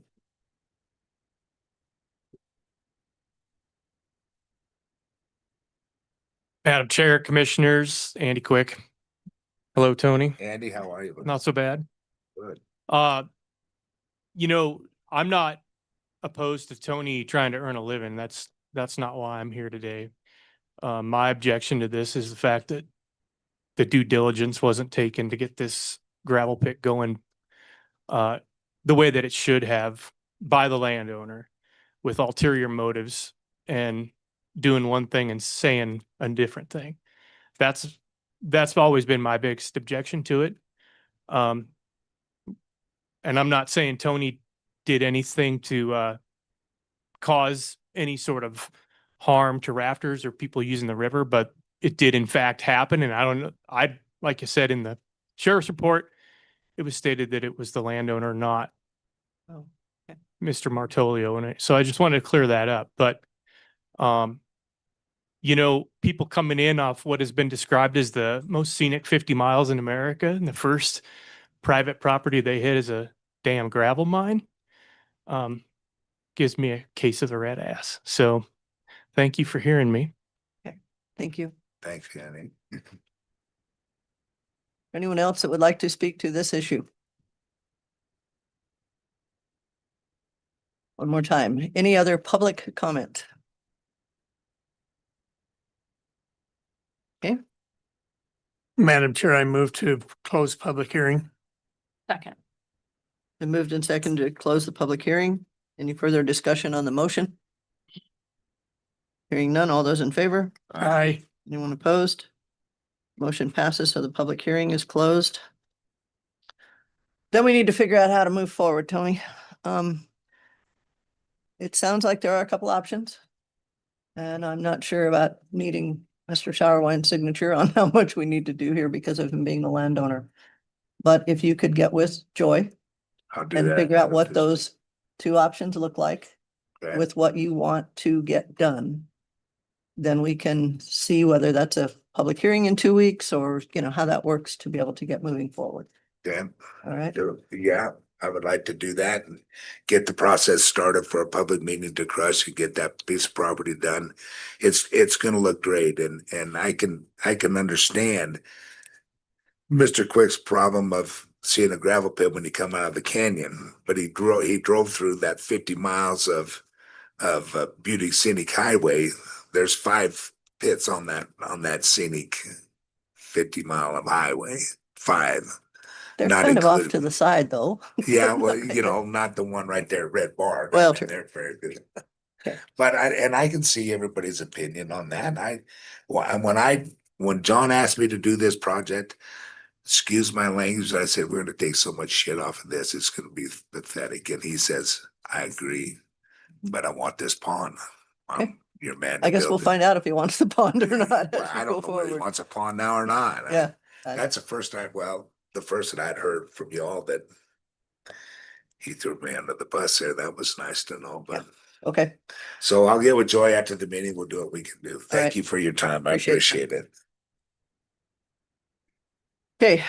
The last thing. Well, on our- Madam Chair, just for a point of clarity, do we need a motion to deny the appeal with the understanding that he has other options? Because is it an action item? Go ahead. Do we need to do, is that your It question? would be cleaner. That was part of it. As was mentioned by Joy, Madam Chair, there's like two separate issues here. And I would like to help Mr. Martolio as much as we can, and I totally agree, we can't go against our rules, there's a process. And if he doesn't want to change the LUC, then the only other option left is the variance, Okay. which to continue what he's doing. That can't help him until the process becomes. I do believe there was honest mistakes by most as of the communication as to what has happened up to this point. Mr. Martolio is sitting on several $1,000s worth of material there Mhm. that he is allowed to remove the material had it not been crushed. He can't crush it anymore, but if he's allowed to at least remove the material that he has until him and the owner figure out what the heck it is that they really want to do with the end of this project, he can't crush any more material, can't process any more material. But it'll allow him to finish a couple jobs. And I think that's something we could help with today. If the other commissioners are willing, and then we can deny the remaining appeal. And he can go down the only option he has is a variance. So, Madam Chair, I guess, would you like that in some sort of more discussion or a form of a motion? Madam Chair, sorry for the interruption. I just want to clarify for you. He has to have a permit to remove material from the property. That's what the site plan review would be for. That's if he doesn't want to crush anything else. But it's of course the board's discretion. If you want to allow him to have this opportunity to remove what he's already done, that's your discretion. But in order to remove material from the property, he would otherwise need to go through site plan review to do that. Which is like an SGP. And is 2 public hearings? Yeah. I just wanted to clarify that. To clarify, okay, I guess my question then, so you're saying, your understanding is he cannot remove whether it's pit run material or anything from the property without a permit? That is my interpretation of the rules. Yes. Madam Chair. Joy, is that your interpretation? So I'm looking through kind of your decision. Is that in reference to the 1994 rules? Or is that in reference to the 2015 rules, or are they the same? It actually applies to both. So rock products mine or mining operation, production is treated differently than processing. So just simply getting the material and removing it from the property is not the same impact according to the rules in place in 94 and the rules in place now. So the processing and the grinding of the material actually takes it to another level of review. It did then and it does now. But under the LUC, there's no option to crush. I don't have any option to crush, but under our current rule, he could do a rock products mine large, and that would include processing. Madam Chair. I feel sorry for Tony because I think there's a lot of stuff he wasn't told by the owner. And I would assume any violations for the most part that were served were probably served on John, but I would like to see us in a expedient manner as possible, try to figure out how to start letting him get product off, but no more process. And I don't know how we would do that, Joy. If you might have, I'm going spinning circles here on, but I mean, the damage is done. Yeah. I would say get it off of there, at least clean it up until he can get the rest of the stuff processed, get the proper permits. So what you're saying is allow him to remove the crushed material, sell the crushed material. And he but talked then about road complete it. base too. Pardon? I think he talked about road base too. So I Okay. mean, any of That is. but not be doing any more processing or any more, No more production. until he gets the other permits. But Madam Chair, Commissioner Stewart, my understanding from Joy is the rules as they're written in both the 94 and 2015 standards say that you can't do that without a site plan review. Sure. So then we're basically making an exception to a site plan to a rule, Well, right? and Commissioner, I'm not saying that let's make it happen right now, but I want to see the process happen so he can finish and get at it. And I think we would all agree it would look better, but I'm supportive of him getting that out as soon as possible, but I know we've got rules. We're going to have to go through the process to do it. So if we do a site plan review, he can remove the materials that were already crushed or road base. Yeah, and Madam Chair, I'll give you the other option here, which you've already talked about, but variance, Right, okay? He could come before you with a variance, Right. asking for you to allow him to remove this material from the property without permit. While he then proceeds with either site plan review or rezoning. getting the permit. But he would also potentially be asking you for a variance to allow for crushing as part of the site plan review. So one option I'm throwing out there, I'm not saying it's my recommendation, but it is an option, would be for Mr. Martolio to request a variance. The variance would be one, to allow him to remove material during the time that he is seeking a site plan approval from you. And two, that site plan review also allow for him to seek crushing. The ability to crush material, which would otherwise not be allowed under that LUC. So it's a two-part variance, in my opinion. One allows him to remove what he's already crushed or already produced. I wouldn't recommend allowing him to produce any additional material in that time. And then the second part would be, hey, you're gonna go through site plan review anyway, but you could allow crushing. So long as it goes through site plan review. And the variance process is? Well, 14 days notice, so we're looking at 3 weeks, fastest. And that just depends on where your meetings fall. And Madam Chair, one public hearing. For a variance? Mhm. Yes. And only in front of the Board of Commissioners, not in front of Not P in and front of Z. P&Z, right? Okay. So that's the most expeditious. In my, Tony, what you want to do? So, I'm not sure what that does to you. Sure.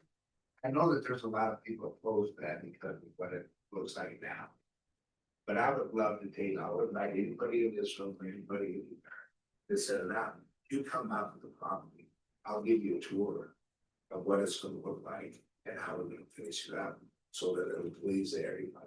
You know, nobody wants that. I mean, that's the first place I learned to fish was on that piece of river. And I used to walk down that, wasn't rolled in, this is a trail that my dad would take us out there, that's what he did, so I had pride in that property, so if you all want to come out, I'll show you exactly what we're gonna do and how we're gonna do it. Okay. You know, how it looks now, but I'll give it some. I will go through the variance, not only on removing the property or the Product. but going back to finish the project. Site plan, okay. I guess my question then to process with Joy and the rules or our legal counsel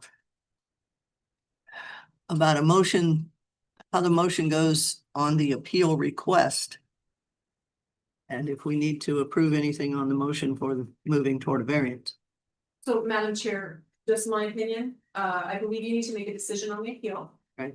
Which the appeal was that you didn't get a permit. Right. But then I don't think you need to make any other further action because the That's fine. variance process exists. You can state as part of this that you will allow him to proceed with variance. Since we don't have a variance process for LUC, but it is a variance to the rule, so. Right. We'll cover it. Okay. All right. Okay, so. I mean, Go ahead, take a stab at it. you good? Oh, cool. Okay, so Madam Chair, I'd make a motion that we deny the appeal from 3J Trucking LLC. With the recommendation or with the approval of him pursuing a variance. Not approval, that's probably not the right word. That he may seek Okay. a variance from the county to remove already crushed material, Already processed material. already processed material. Second.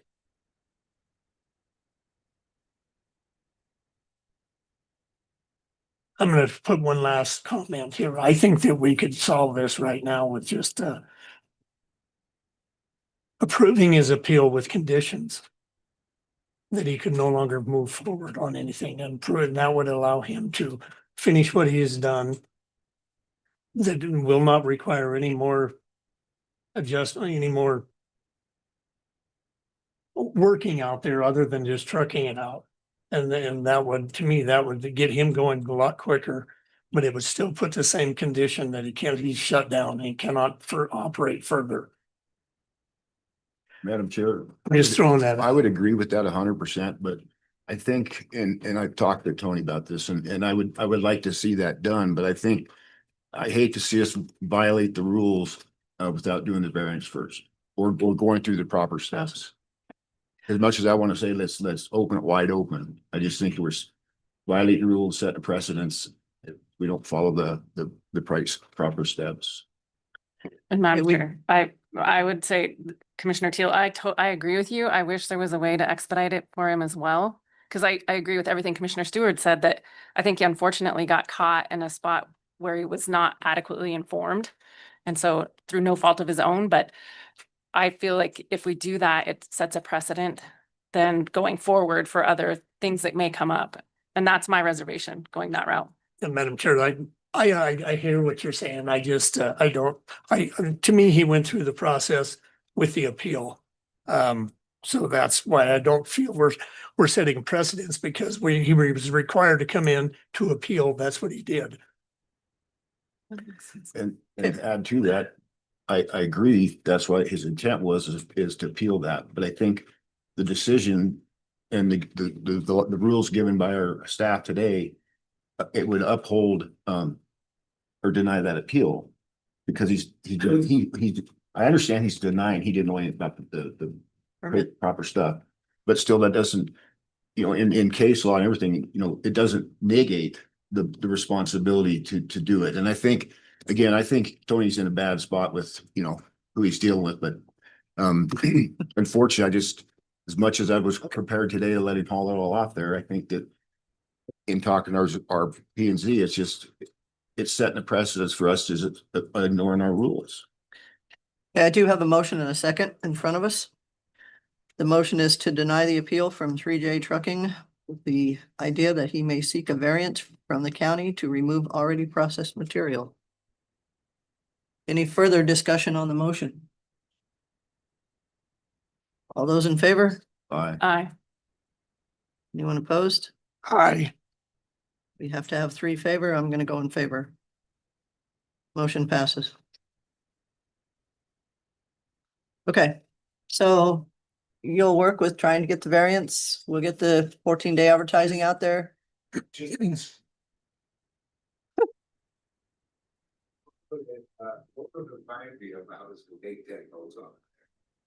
Oh, Tony, don't go there.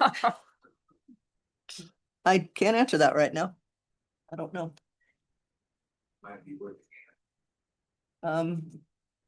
It's up to you. Okay. We start this process in Jordan. That. Yeah, we have one more hearing today. Well, it's not even a public hearing.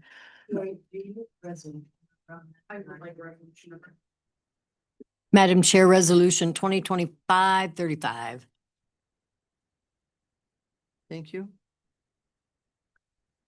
Okay, the next thing on our agenda is for the Park County Commissioners to make a decision on the Wyoming Riverwalk Investment LLC floodplain permit number 2-25. As you're aware, this was for the water system for said pond, theoretically. And bringing it up the road, the well system at the bottom of the road into the river.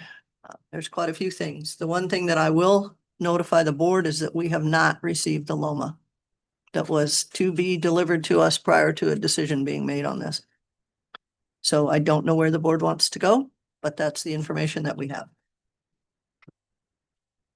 Madam Chair, there's 2 issues I have with it. No LOMA, and the only way I would even feel any way comfortable with this is that system is designed by a licensed Wyoming certified engineer. That's the only way I would even consider it. Others thoughts? Madam Chair, I'm with Commissioner Stewart. I'm disappointed the LOMA wasn't delivered, because I thought that we had a pretty robust discussion about that. at our last meeting. When I look at the staff recommendations, number 9, I think is kind of getting to the heart of what Commissioner Stewart is saying. What I would like to see as well. So I'm the same. I think before we even look at it, I would like to see it from a certified engineer, a Wyoming licensed professional engineer, the design first. And I also wanted from the LOMA, because my understanding is the LOMA will show us where the floodplain is now after the road has been. So we don't even know what the change in the floodplain's been since the road was constructed. And I think we need that just as the starting point to know how the floodplain's been altered before this next project starts. So. Commissioner? Madam Chair, I agree with both our other commissioners on we can't really even decide. We have this list of conditions. I don't disagree with any of them. In fact, some of them I don't think go near far enough, depending on where the LOMA actually is. For anybody that doesn't know, the LOMA, from what I understand, I may be corrected here, it just possibly changes where that floodplain is at. I think there's definite concern here that it's not just what happens in the floodplain, that if the floodplain ends 10 feet above the river, I know it's a little higher than that, but they're going to be disturbing the soil all the way to the top of the plateau. And if that isn't reestablished, that could be a big concern too, but not knowing until where the LOMA is, I do believe we can't make an accurate, educated decision on what we need to do, even if we agree on all 11 of these conditions. Because they only reference the LOMA, or I mean the floodplain. And I believe there's concerns on until you get up onto the flat and beyond. So if what I'm hearing is that we're not ready to do this because of not having the LOMA and having the discussion about these conditions with the landowner, do we want to postpone any decision on this until we've received the information that we need? Madam Chair, I'd make a motion, we deny it. Deny. The floodplain permit? I will second with a question, No, the whole thing. discussion.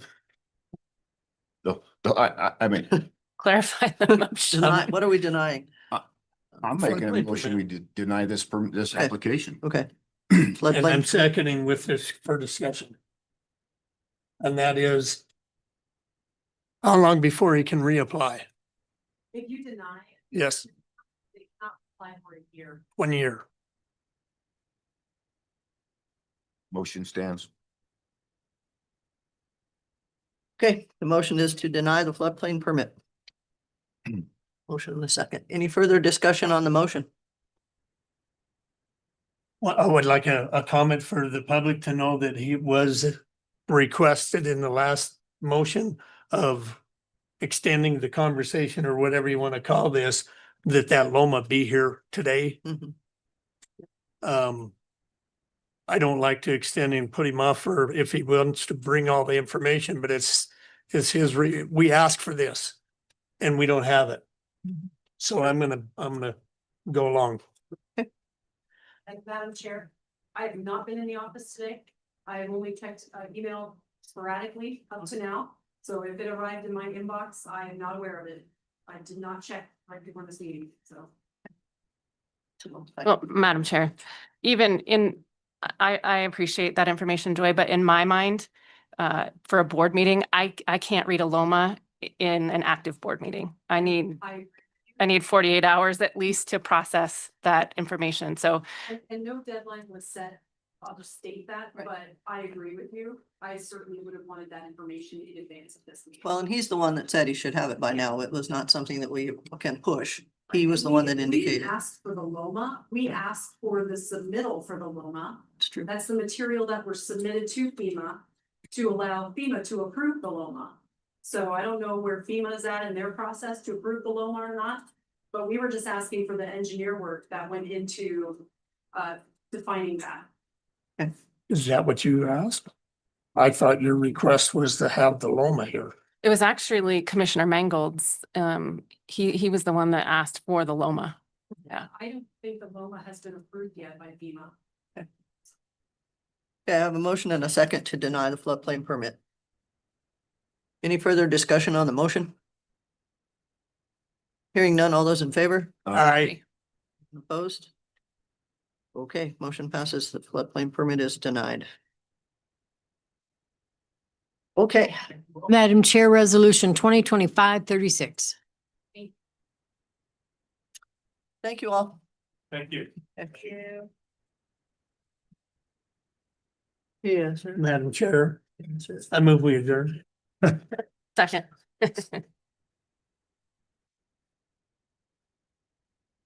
Been moved and seconded to adjourn. All those in favor? All right. Aye. Nobody opposed. Okay.